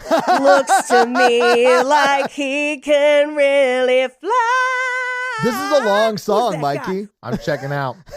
See you guys in 5 minutes. Anyway, so he picks up Allison. They break into the house from the beginning, and he kind of walks her through what happened that night. And she talks about hearing about the case back in the day, and she was like, I felt like I knew you. I felt like I kind of understood you. Yeah. We cut to Corey's house where Lori shows up and is like, hey, so my granddaughter is seeing your son. I thought I should meet you. And the mom is like, she should be so lucky. He's handsome and sensitive. And you're just like, whoa. Whoa. But I am handsome and sensitive. You know what I'm saying? Guys were on a break. I know. She is very hurt to hear that her son is dating somebody. Oh, it's very dark. uncomfortable. Yeah, I did not like that relationship at all. Because of the implication, yes. But the mom said something really interesting in the scene where she says, your boogeyman disappeared and the town needed a new one. Yeah. Which, again, if it had been he's the new shape of evil, that would have worked really well. Like, I feel like they set a lot of that stuff up and then they kind of undo it at the end. Anyway, so Allison and Corey end up kind of talking to each other at like a diner. They've been on a date seemingly all day. Yeah. And he's really kind of sowing some seeds of doubt about Lori in this scene. And he has no reason to. Lori has only been nice to him, but he's like, yeah, I think she feels guilty and that's why she's making you her child. And like, you're having to live your life to make her life okay. Like, it's really kind of a dark turn already. Yeah. But as they're talking, the police officer that she was dating, Doug, comes over and is just like, hey girl, we've got cake, and completely ignores Corey. And Allison's like, I'm with someone. He's like, sorry, do you want cake? Like, I don't know. Yeah. He's like, did you not hear me? I said cake. Cake. But he is very much like being like, hey, you're still my girlfriend. Why don't you come over here and hang out with me? And she's very much like, no, we broke up 3 months ago. You're an asshole. Fuck off. Yes. And Corey picks up on that vibe. And like, now that he is, I think, fucking done with not asserting himself, he gets right up into Doug's face and he's like, you want to hug a dick, motherfucker? Well, and then Doug brings up, this is where they bring up what he must have pled to. Yeah. Because he's like, oh, does Mr. Aggravated Manslaughter comfort you when you can't sleep? That's got to be what it is. Do you feel safe with him? Yeah, aggravated manslaughter. I don't know what... I'm looking at sentencing. First degree indictable offense for recklessly causing the death of another from acting in a way that constitutes an extreme indifference to human life, punishable by a sentence of 10 to 30 years with a fine of up to $200,000. So maybe that's what they tried to charge him with, and he got off. Yeah, because I don't think by that definition he could be found guilty. Yeah. Because he was trying to kick open the door, right? Yeah, I don't think it meets the burden of acting in a way that constitutes an extreme indifference to human life. Right. I don't think that is the case. Right. Jeremy did that, but he is dead, so you can't charge him. It's on him for walking around with that heavy-ass head. Yeah. Like an orange on a toothpick. It's spherical, but quite pointy in parts. Yeah. Heed pants. Yeah. Love that movie. Anyway, Doug backs off. I think because he's kind of scared of Corey. Because also, like, we know Corey has at least one body to his body count. What's how many people he slept with have to do with anything? Hot take. Allison's definitely his first. Yeah, I think so too. They have sex once and he's like, we should run away together. She's his first, guys. I think so. Prove me wrong. I don't think he's her first, though, because she had a boyfriend in the first one, right? Anyway, the person who does not give a fuck is terrifying because they have nothing to lose. Exactly. Yeah. And he does not give a fuck, and that is very clear. Yeah, and he truly does have nothing to lose at this point. I feel like a lot of people really hate Corey in this movie, and they're like giving Corey a bunch of shit online. He is one of my favorite parts of this movie. Honestly, he's a really compelling character. Yeah, and he has super awesome, compelling character development. I get why he does what he does. The actor does a good job. Absolutely. I get you may not like the way Corey is written in the script. You may not like his story, but the dude does a good job. Oh, I don't think it has anything to do with that. I think it has to do with it's a Halloween film. Yes. It's a Halloween film, but it's not a Halloween film, and that's the problem. Paige, I agree with that take too. Like, I understand why people don't love it. Yeah. Yeah. So, because he kind of stood up to Doug, he sits back down and Allison is like, let's burn it to the ground. Like, she's like, I'm in, let's go. Like, yes. So he takes her home. They make out on his motorcycle and she's like, do you want to come in? And he says, another night, and rides away. And Doug follows him. Yeah. He seems to realize that Doug is following him, so he leads him under the overpass. Or he was just going there anyway. Like, he did just kill that man experiencing homelessness and then just throw the knife that his fingerprints are all over. Yeah. So, like, he needs to go clean up the scene. So... yeah, maybe. I thought because he was looking over his shoulder and he sees Doug park kind of slightly out, that he led him there deliberately. I think he led him there deliberately. I mean, absolutely, he could have led him there deliberately, too. I'm not saying I'm right, but he also could have been going back to clean up the scene. Like, could be both. Yeah, like, there are reasons he was going back there, you know? So, he seemingly hides. We don't know where he's at, because Doug gets out of the car and looks at the tent that looks like it has a light in it. He opens the tent, and the dead body falls out from before. Yeah. As he does that, Corey tackles him and leads him down the tube. Doug climbs into that tube, into the sewer, and Corey seems to be gone. But Doug is like, I'm going to fuck your face up, you little shit. Like, he's like hardcore. Yeah. But Corey's in there being a little creep. And this is where you see like the face cut into the stone.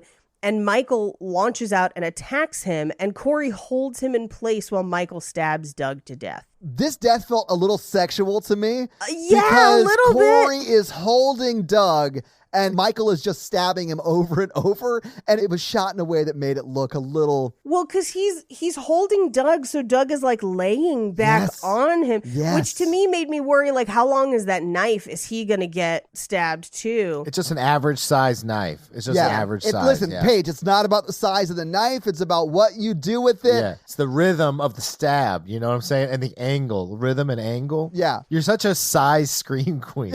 I can't get into another debilitating giggle fit about Henry Cavill. About Henry Horsecock Cavill? Yeah. I can't. So we just need to move on. Hey, did you hear about what happened when he was circumcised as a baby? No, did they use it as an inner tube after? No, but instead of using a moil, they had to use a most. It was impossible for him to get circumcised. It broke the scalpel. They had to bring in a chainsaw. What they had to do was lay a little bit of kryptonium on his chest, and that way he could be cut. Is that what it is? Kryptonite! I don't care. Superman's the worst fucking superhero. Anyway, so Corey, after helping to kill Doug, goes to see Allison, and he looks kind of beat up, and she's like, who did this to you? And he then quickly asks her, like, did Michael Myers let you live or did you escape?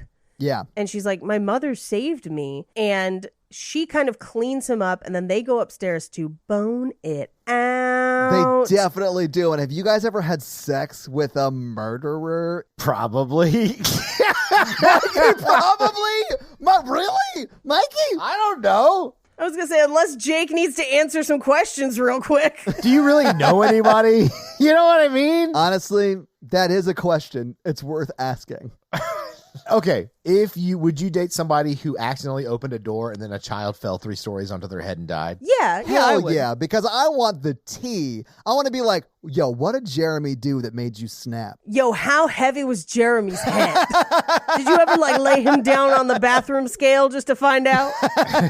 Did he have Jimmy Neutron disease? That's a real disease, Paige. How dare you make jokes about that? We've lost Paige. I'm just picturing that kid as Jimmy Neutron. Jeremy is just Jimmy Neutron. I do love that the police, when they were like investigating the scene, they were like, okay, clearly he fell from the 3rd floor. That makes sense. All the blood splatter lines up. Why is there a bathroom scale next to his head? Like, that's so weird. I mean, clearly he didn't get beat to death with it. There's no damage of the scale. Yeah. Good Lord, his head was 70 pounds? Yeah, and then the rest of the police came in, man, like, every little thing he does is tragic. Every kid he kicks just falls to death. Yeah, that was a police joke. Thank you. Call the police.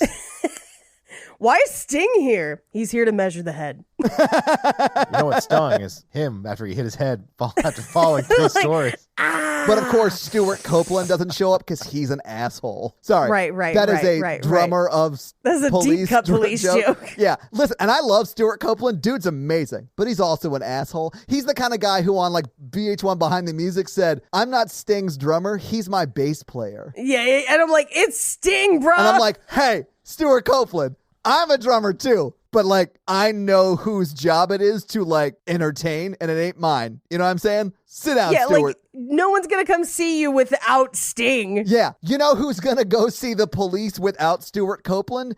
Everyone who was going to go see the police with Stuart Copeland. You know what I'm saying? Like, I know why you go see like bands. Do you think the band was really confused in 2020 when they like got on Twitter and they're like, fuck, the police is trending? I don't understand what we did. Groupies have been doing this for years. So Lori comes home just as she sees Corey and Allison going upstairs. Yeah. And Michael is watching from the shadows, but it's just like creeping. He is just creeping, yeah. Anyway, the next morning, Corey and Allison wake up next to each other, and his mask is on the dresser. And we cut to... Leave your mask on the dresser and get the fuck out of here. We cut to work where Deb, the other nurse who got the job, is like, you're fucking him, aren't you? The local creep. Like, I know how your grandma, like, fell in love with Michael Myers. And Allison's just like, shut your fucking mouth. And she's just like, oh, I know, right? And then leaves. Allison really says, you're not even talking to me. You're talking at me. Just shut up. And she's like, I know, like, I talk too much. And like, she like continues to go on. Continues to do it. And the funny thing about what she says here, that lady, I don't know what her name is, but the lady Deb. who got the promotion. Yeah, Deb. She is the one who was fucking the local creep. That is the doctor in this movie. Who's doing fantasy football trades as they're like getting ready for procedures. Yeah, well, I mean, he's got to match up against Taco, so he's got to make sure his lineup is on lock. Got to pick people up off the waiver wire. Exactly. I don't know what that means. I don't know either, but I watched the league, so I have a base understanding. Yeah. So we cut to Lori, who's talking to her bartender friend, and she's like, I felt like I could see Michael's eyes in Corey. Like something changed. Yeah. See, if I was at this bar, I'd have been like, okay, we need to, people's eyes don't mean they're evil. I was like, we got to take a time out here. Let's take a breath. No, Mikey, you fully would have been like, do you think a face-off situation is happening?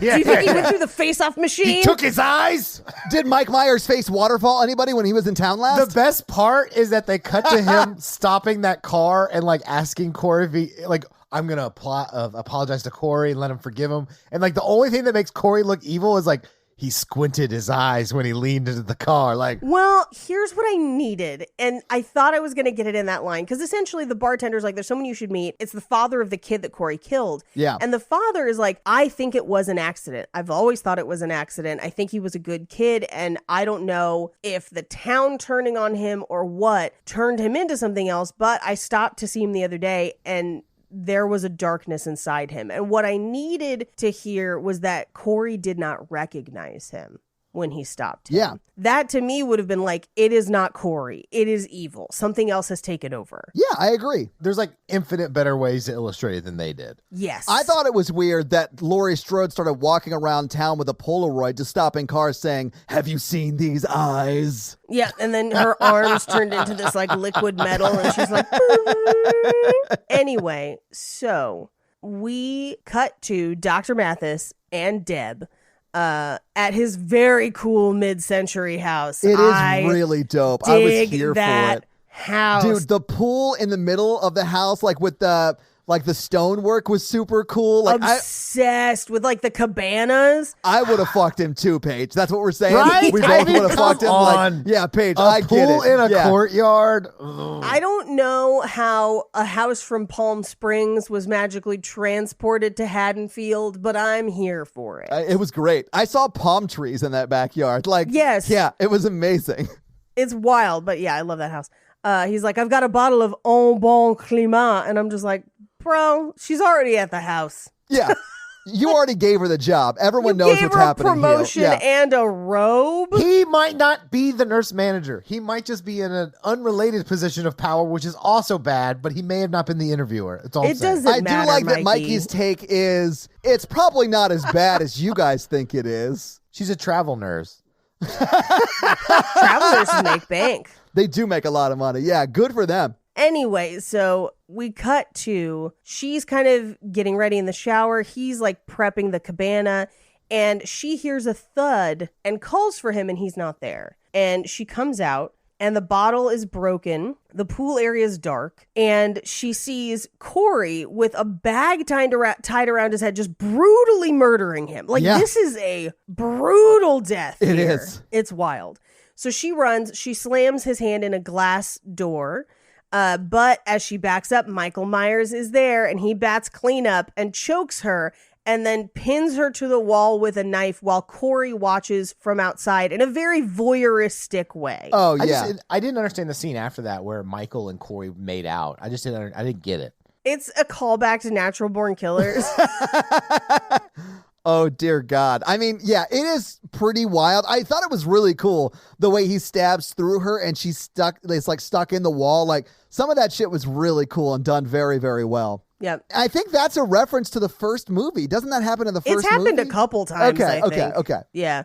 We cut to Corey on the motorcycle with Allison, where they go to the top of that radio station and they're sitting on the roof, and he talks about how he used to want to climb the tower as a kid and wish that everything basically could go back to normal. But in order for that to happen, he's got to get away from everyone who knows me, but he doesn't want to go alone. And as he's talking about this, she notices that his hand is infected. Yeah. With evil. Well, I mean, that's the implication. Yeah. Mm-hmm. So he does this thing where he like fakes out, jumps off the roof, and she's like, oh my God, but he is fine. Yeah. And as they both kind of climb down, the DJ, Willie, comes out and is like, oh, you're the fucking freak that killed that kid. And then he turns to Allison and is like, and your grandma's the person that teased a man with brain damage until he snapped, which again...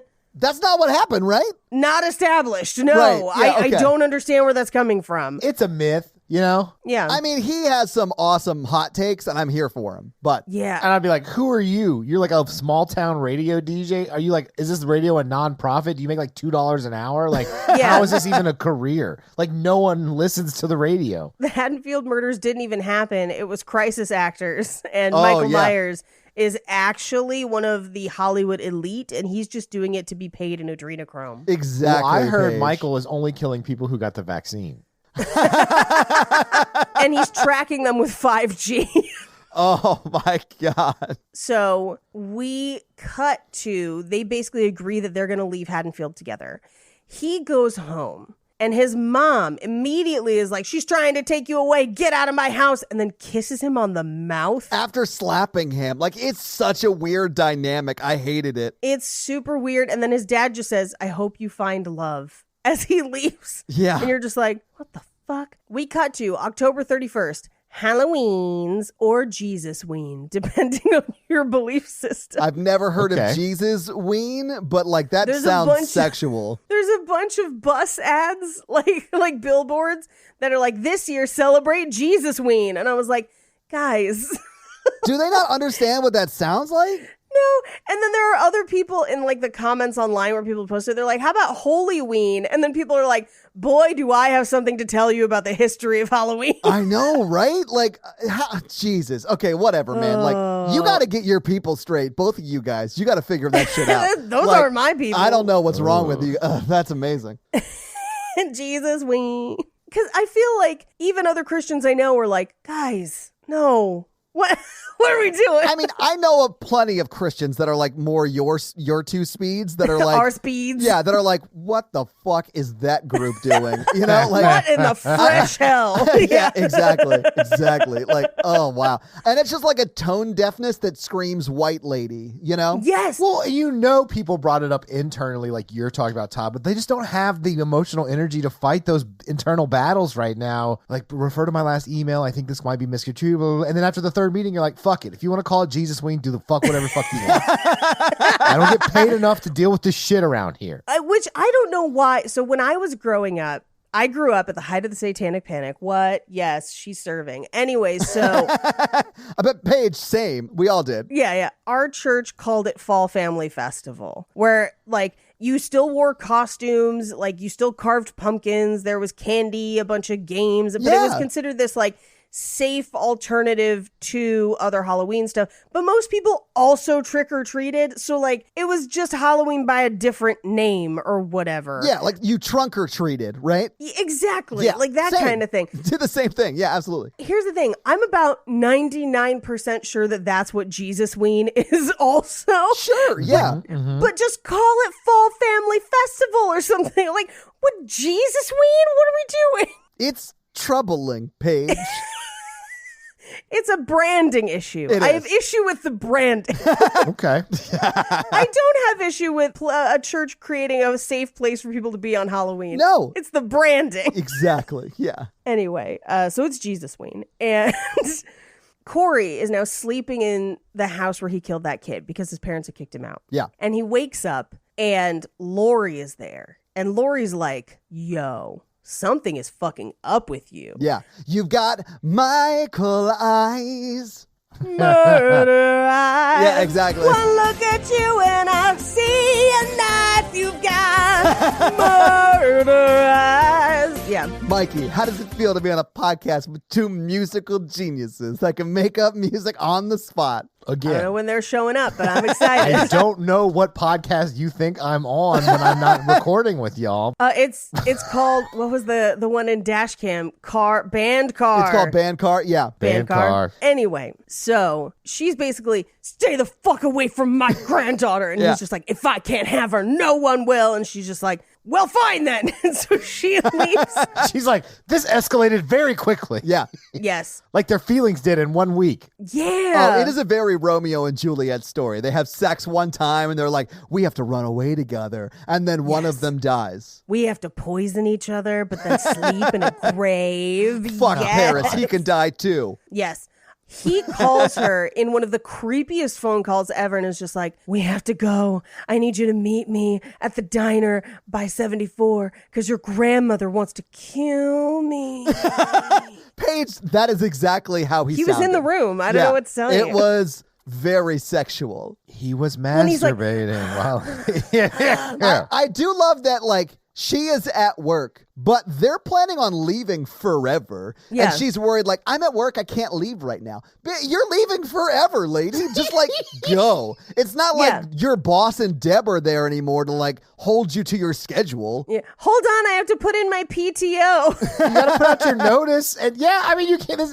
I feel like their parts were written for high schoolers, and then they're like, let's up their ages like 5 years. I mean, they were high schoolers when the trilogy started, right? Yeah. This trilogy. But I mean, like, him being like, let's run away. And she's like, I'm a full-time nurse. Like, I have to give a 2-week notice. I pay taxes, asshole.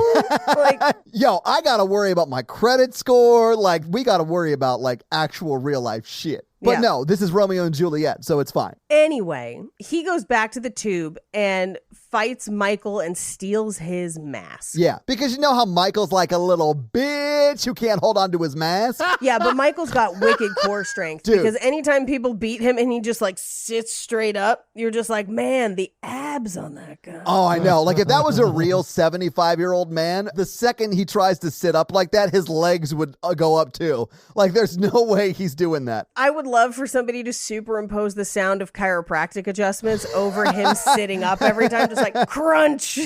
Absolutely, yeah. Anyway, we cut to those high school kids, the trumpet players, and they walk out to their car, and Corey has carved Psycho into the hood, and he's waiting on his motorcycle for them to chase him. Yeah, he has laid a trap for sure. So we cut to Lori's house where Allison is packing, and Lori's like, hey, I think he could murder death kill you. Like, please don't go with him. And she's just like, you're just mad because you never got to fuck Michael Myers, which is basically the implication of what she's saying. And she's just like, my life has been complicated.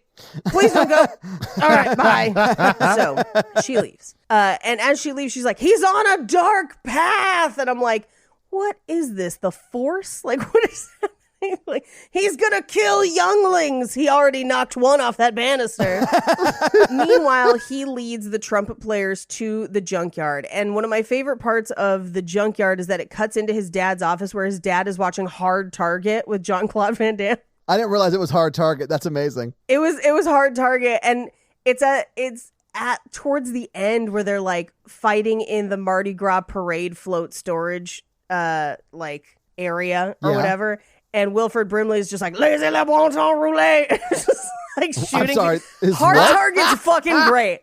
Hard Target. Holy shit. Watch Hard Target. Oh, wow. It's madness. He's got a crazy, greasy mullet. They're hunting people. It's like a whole thing. Anyway, so he traps those kids in the mechanic yard and kills the one kid with the mullet in the car, and then runs over Margot when she tries to climb the fence. And then Stacy tries to help Margot. He kills Stacy with a wrench, just like blunt force trauma. And then lo and behold, the other kid goes running to the office where Roland is like, or Ronald, or whatever his dad's name Gets is. a gun, yeah. But he gives him a rifle, and then his dad also goes out there with a gun. Yes. And they're like trying to help the girls who are once trapped into the car. Margot is under the car because she's like trapped by the fence or whatever under the car. And then the other girl's just straight up dead. But like, she's the weakest one. Corey shows up like behind where the dad is kneeling down to like talk to Margot. Right. And then as the brig of this movie or the trumpet player like aims to shoot at Michael, the dad stands up and says no or something. Like, why would you stand up? I think he realizes that it's Corey and is like, no, don't shoot. I think he was just like, don't shoot me. Yeah, I would have dove out of the way. Like, it was insane. Like, why would you stand up? Anyway, he gets shot in the face because he's an idiot. Well, I think he just saw the kid turn the shotgun. He's like, hey, I'm just trying to help. Yeah, I mean, maybe, Mikey. So Stacy's dead. His dad's dead. Margot's still dying. Yeah. And Terry is the bully's name. Oh, so is Terry, it? Okay. Yeah, Terry leans over Margot as she's dying. And he's like, Stacy's dead, Billy's dead. And she says, you're dead too. Because Corey comes up behind him and blow torches his face. Like into his mouth. There's some cool kills in this movie. It really is pretty dope. It made me squirm, but like it was a cool effect. Oof. And then he stomps on Margot's face and then drives back over. So everyone's dead. And you see it squish. It's so graphic. Oh, I squirmed a lot during this scene. Yeah. Well, this is like, you come to a Halloween movie for the kills, and this movie just packs them all into 10 minutes. Yeah, and I think that's what a lot of people were complaining about because it doesn't space them out. Like, it's all heavily right at the end. And it's not Michael Myers doing half of them. Right. Most of them, yeah. Most of them, yeah. He goes to his mom's house and walks up behind her. She's kind of calling out for her. She thinks it's her husband. Yeah. And he just grabs a knife and stabs her, just like instantly. She is insta-dead. Yes. We cut to the radio station where Willie is like, what's going to get our monster out? Like, and he's taking callers who are like, you're exploiting a tragedy. And he has an assistant in, let me make sure, because I have this in my notes. Yeah, this radio has an assistant, this blonde. This assistant. It's Darcy. It is Darcy. Yeah, okay, it's that's what I had Darcy. in my notes. I was like, it looks like Darcy Darcy. No, yeah. it definitely is Darcy, for sure. It is Darcy. Yeah. Believe me, I know what she looks like. Yeah, Darcy's the assistant. Yeah. And we watch in the background as he just like kills Darcy. Yeah. And then comes in, and this is probably the most brutal kill of this movie, is when he smashes that guy's head open over and over again on the desk and then cuts his tongue out and leaves it on the turntable. Because he talks too much. It's a metaphor. Yes, it is. Holy shit. His head after he's been smashed against that desk. Oh, it's rough. I will say, I don't think you can snip a tongue as easy as it seems. You absolutely can. That's what's kind of gross. With just regular scissors like that? If your scissors are sharp enough, if your scissors could cut a steak, they could cut your tongue. Yeah. I'm sorry, that's not a sentence I was expecting to hear ever. So yeah, okay. But it does make sense because a steak is just meat, and so is your tongue. Mm-hmm. It's not just meat.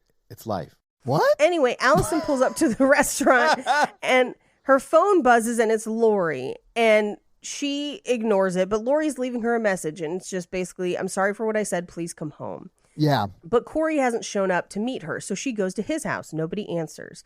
She texts him, but nobody responds. Yeah. And we cut to Lori's house where she turns the lights off. She's kind of retiring for the night. She goes up to her office, lights the pumpkin, opens the safe, pulls out a gun, pours herself a drink, and then calls 911 to report a suicide at her own address. It's wild. This scene took me for a loop, man. Oh, really? I was like, she knows he's here. That's what I thought. And I was like, ooh. So she takes her necklace off. She puts the gun to her head, then her chin, and we hear it fire. Yeah. And you hear stuff crumple to the floor. And you hear stuff splatter against the wall, but it turns out she shot the pumpkin. Yeah. And now she's got a gun aimed directly at Corey, and she shoots him twice. In the shoulder. You see those bullet wounds. Yeah. Bop, and bop. He like falls down the steps or like goes down the banister or whatever. Yeah. I think he goes over the banister. Again, because his head is so heavy. This is the first indication that this is not the real Michael, right? Yeah. He's actually full of pumpkin seeds. Would the real Michael please dramatically stand up? Sit up from just your core. Yeah. Yeah. She shoots the light out. She's got no more bullets. And she says, you came here to kill me, so do it. And he attempts to grab the knife, but a car approaches.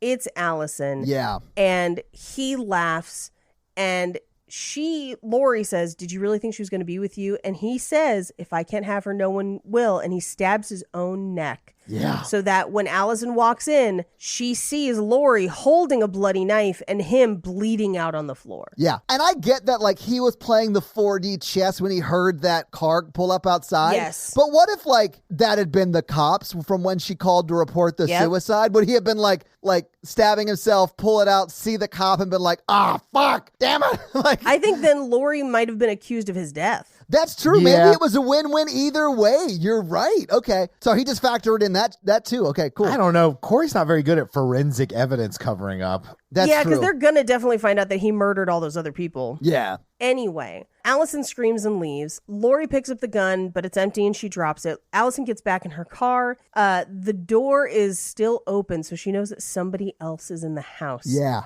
And the mask is on the floor, and she watches as a hand picks it up. And Corey tries to grab the hand to stop it from grabbing the knife, and Michael just snaps Corey's neck. Yeah. And it's regular Michael Myers now. And Allison's driving, but she sees the radio station is on fire, and her phone goes off, and it's the sheriff. And the sheriff is like, hey, where's Lori? She called in a suicide to her own address. Yeah. And at this point, I think Allison is like, oh no. Yeah. Like, something is wrong. So she drives back to the house. Lori is hiding. Michael walks through the kitchen, and she's kind of like hiding in like a pantry or something that has like a little like window blind. So she's like holding the cord for the window blind so it doesn't make noise. Yeah. And grabs a fire extinguisher and just bludgeons him with it. And what proceeds is a fight that includes some of the most iconic pieces from other Halloween movies, because you've got the knitting needle, you've got the knife through the hand into the like butcher block. It's like all there. It's a really great fight. Like, I really dug this final fight between the two of them. Well, and he beats the shit out of her. Like, yeah. Well, and vice versa. Crap. Like, when she knifes his hand to that butcher block and then takes a fucking cast iron like frying pan and like hammers it into the butcher's block, I was like, so this cool. Is it's such a cool scene. Tips the fridge onto his shins. Yeah. Yeah, it's so fucking great. Well, and so she has him literally nailed to her butcher block with knives. Yeah. And has like stabbed him, slits his throat, like everything you could possibly do to kill him.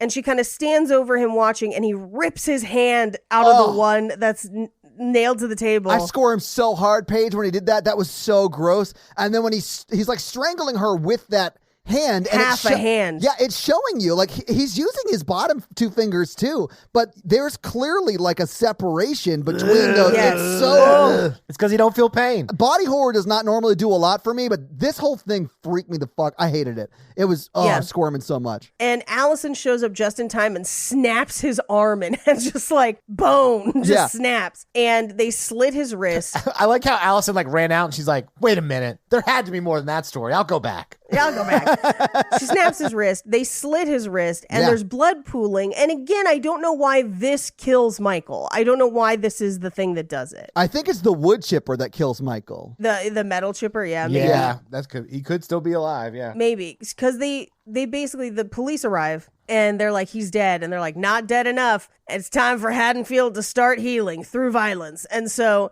But they do have a funeral procession for him. Yeah. Like, they do tie him to the top like he's luggage on a long family vacation. I thought for a second they were going to draw and quarter him with police cars. Oh my God. I don't think that imagery would have done well at this current time. I could see them doing it with like locals cars, but not police cars, Paige. Well, and the police do say like, that's not how it works. And then the sheriff is like, it is tonight. Let's go. Yeah. So they drive to the junkyard where they have a metal chipper, and they let Lori kind of kick his body into it, where we have a mini blood explosion. And dude, his body getting ripped up was pretty great looking. Ugh. Unless Michael has Wolverine powers without the claws.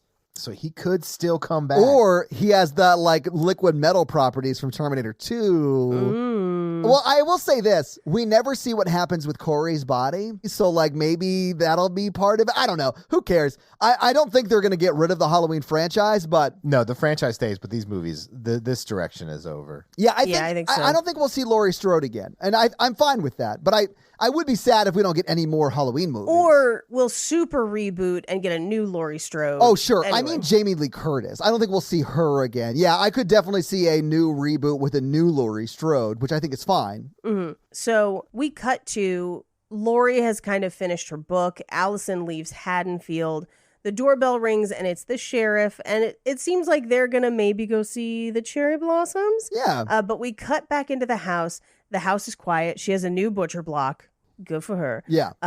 But in her office on the coffee table is the mask. And that's the movie. So having seen the movie, having talked about the movie, what do you guys think about Halloween Ends? It's okay. I like it not as a Halloween movie. Like, standalone, if Michael Myers wasn't involved, I'm here for it. Yeah. I am way more likely to watch it again than Halloween Kills. 100%. Absolutely. Yeah. Yeah. I think Halloween Kills was the weaker of the movies, but I don't know. This movie did scare me. I probably won't watch it again, but if I had to rewatch the trilogy, I think this might be the one I'd like the second. Like it would rank second for me. Yeah. The first one was just way, way better than the next two. But Yeah. I get why people are like, especially people who like really love the Halloween franchise and it means a lot to them. I get why they're upset about it, but I sort of dug the metaphor of this movie and it didn't hate sitting through it. So like, I sort of liked it, I guess.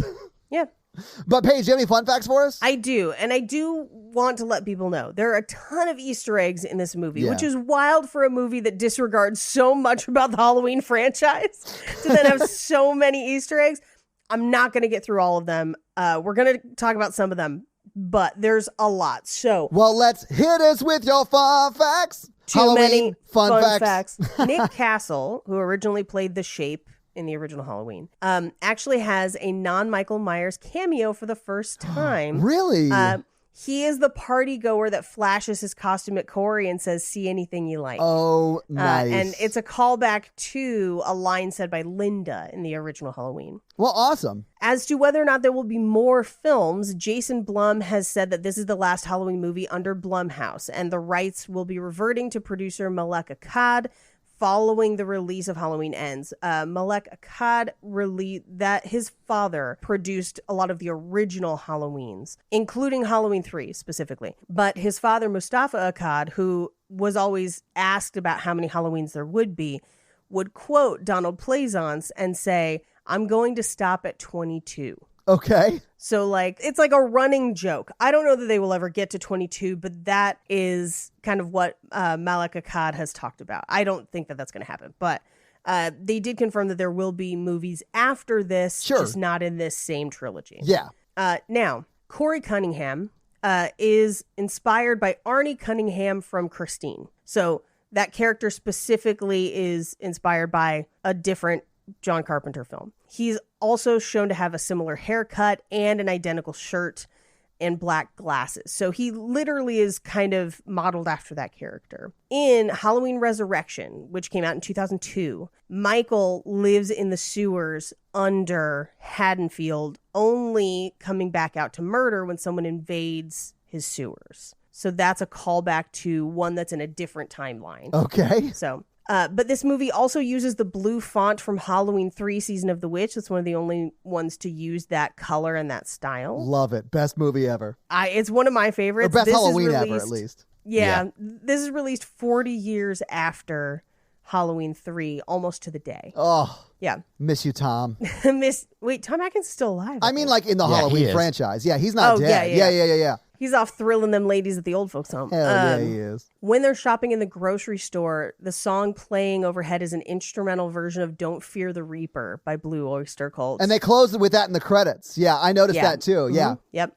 Laurie's memoir is entitled Stalkers, Saviors, and Samhain.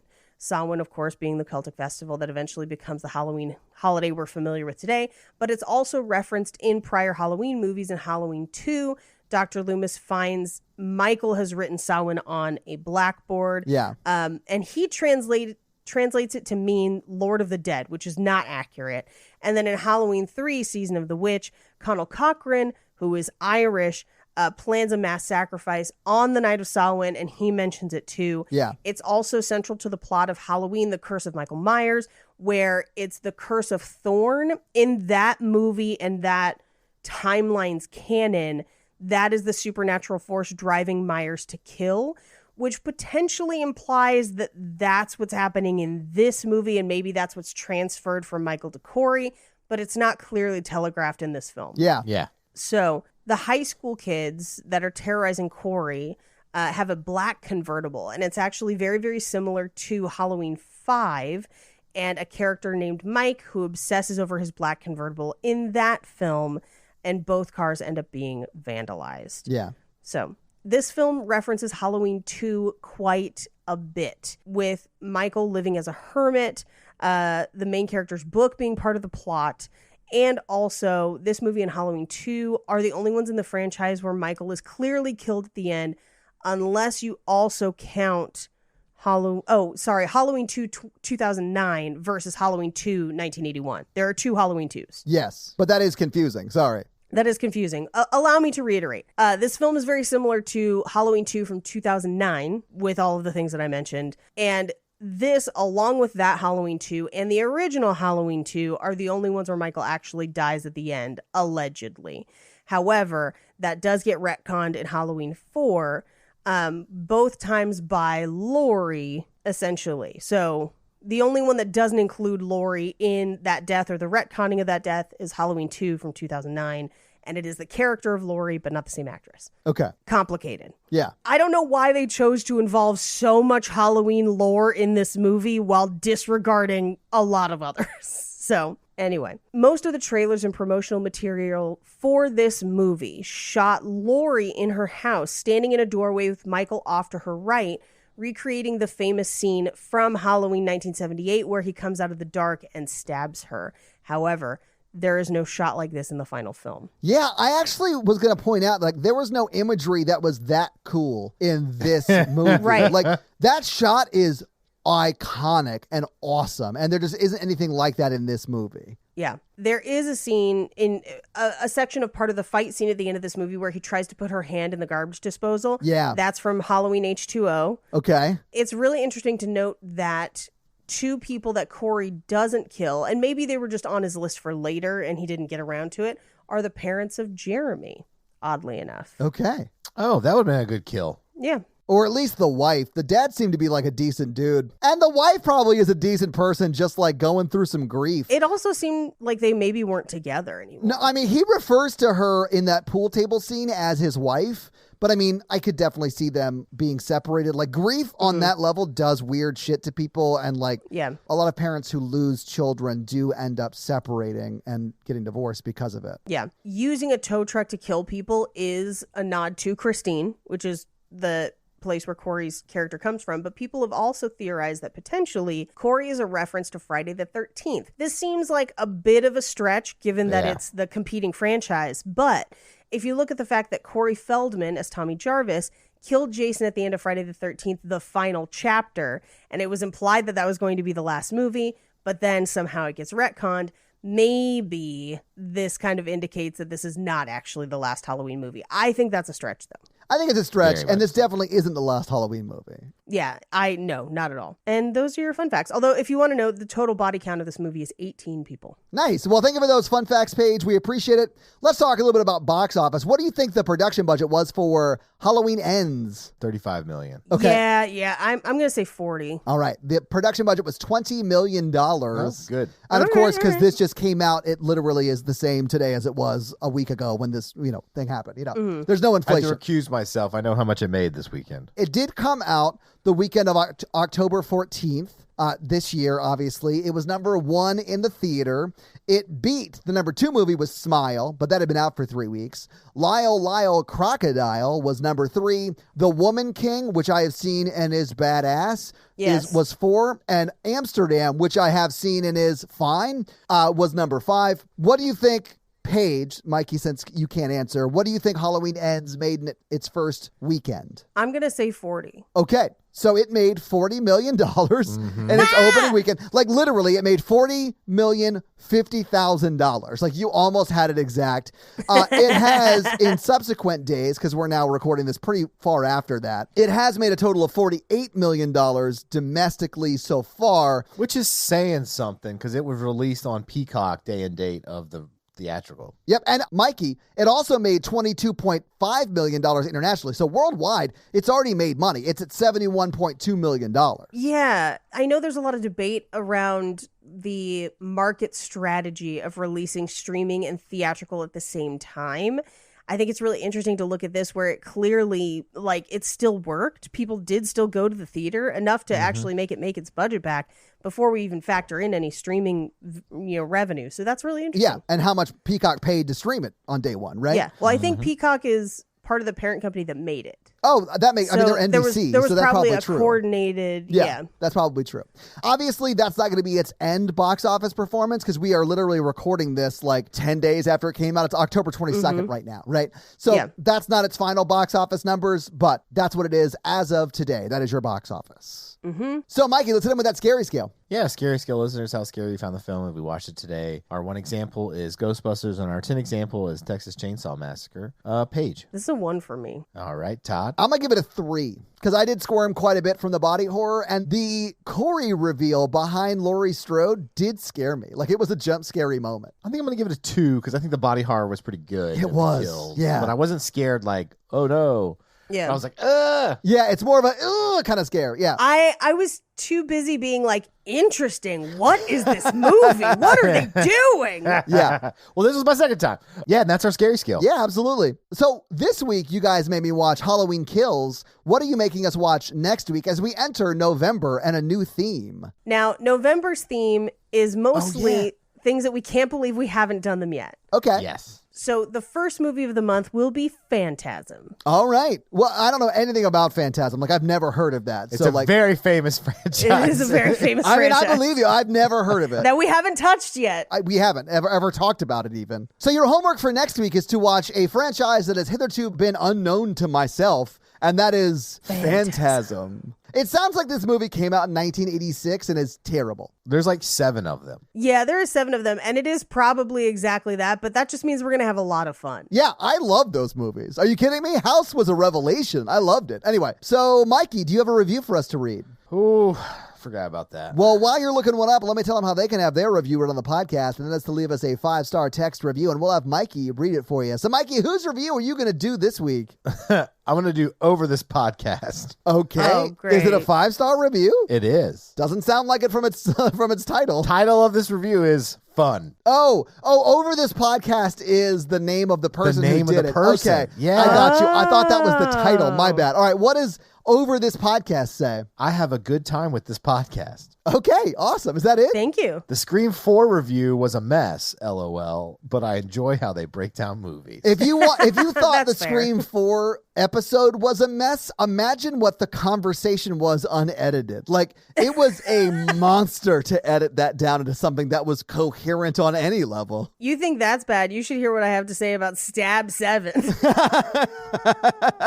Well, Over This Podcast, thank you so much for that awesome 5-star review. And if you want to have Mikey read your 5-star review, leave us a 5-star review. So, guys, if you like this show but want to hear this power throuple on another movie review show about romance and romantic comedies, check out Romancing the Pod, where Mikey, Paige, and I break down and make fun of romantic movies. It's a lot of fun, guys. Check it out. If you want to follow us on social, please do. We are at Horror Virgin or online at horrorvirgin.com. If you want to follow us all individually, you can do that as well. Paige is at Paige Wesley on Twitter or Rampage Wesley everywhere else, including TikTok. Mikey is at mrandolph24 and I am at Todd J. Awesome. If you like the show so much and you want to help financially support it, please do by going going to patreon.com/horrorvirgin, where you can get a lot of great levels and a lot of great stuff like bonus episodes, director's cut episodes where they're a little bit longer and you get them actually a day earlier than the regular feed drop. We do a lot of great things like listener requests and stuff like that. So guys, check out the Patreon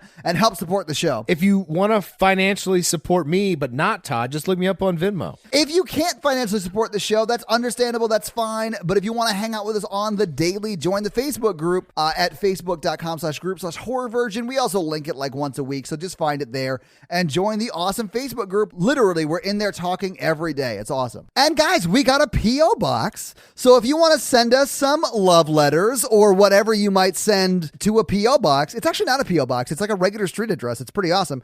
It's 6688 Nolensville Road, number 108-34, Brentwood, Tennessee 37027. So send us some stuff. Yeah. And if you want to check out our Twitch stream, we're at twitch.tv/ToddAwesome, where we will be playing horror video games. So if you have always wondered what it would be like to watch me get scared, you can now do that on Twitch while I play these horror games. It's twitch.tv/ToddAwesome, guys. Check it out. It's a lot of fun for you. Not a lot of fun for me. And if you haven't noticed, since October 1st, we have been running the new Horror Virgin blog. And when I say we, I really mean Katie from the Facebook group. She's been running everything. She's like the managing editor of the Horror Virgin blog. So if you haven't been to our Horror Virgin blog, go check it out. It's at horrorvirgin.com/blog. You'll see it. It's awesome. There's a lot of great articles. I mean, at the end of October, we have 31 awesome articles up, and they will continue after October, not on a daily schedule, though. That's just too much for Katie to handle.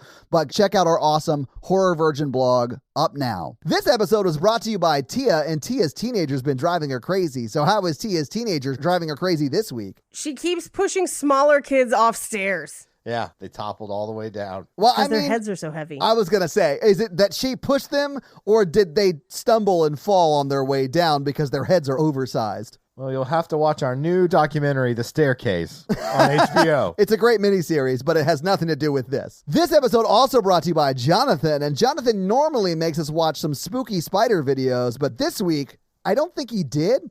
But in truth, I haven't watched this video yet. So this is a video titled Slash Street Boys, and it's called Buy My Knife, and it's to the tune of Backstreet Boys. Okay. Oh my God. Why are they dressed like various Mario brothers? I am into parody songs about horror movies. Like last week when we did Scream, I talked about how I wanted to see like all of the Spice Girls with the ghost face mask on. I'm here for this type of shit. Right. This is actually a pretty good parody of whatever Backstreet Boys this song is. Well, and I mean, it's a pretty cool video. It is. They did a good job Yeah, with the they did a really good job with it. Oh, it's larger than life. Oh, okay. Well, Jonathan, thank you so much for sharing that, I think, hilarious and great parody video. We now return you to another episode of The Patreonicals. All right, where are we quantum leaping to today? Shit, I forgot I had to pick a place.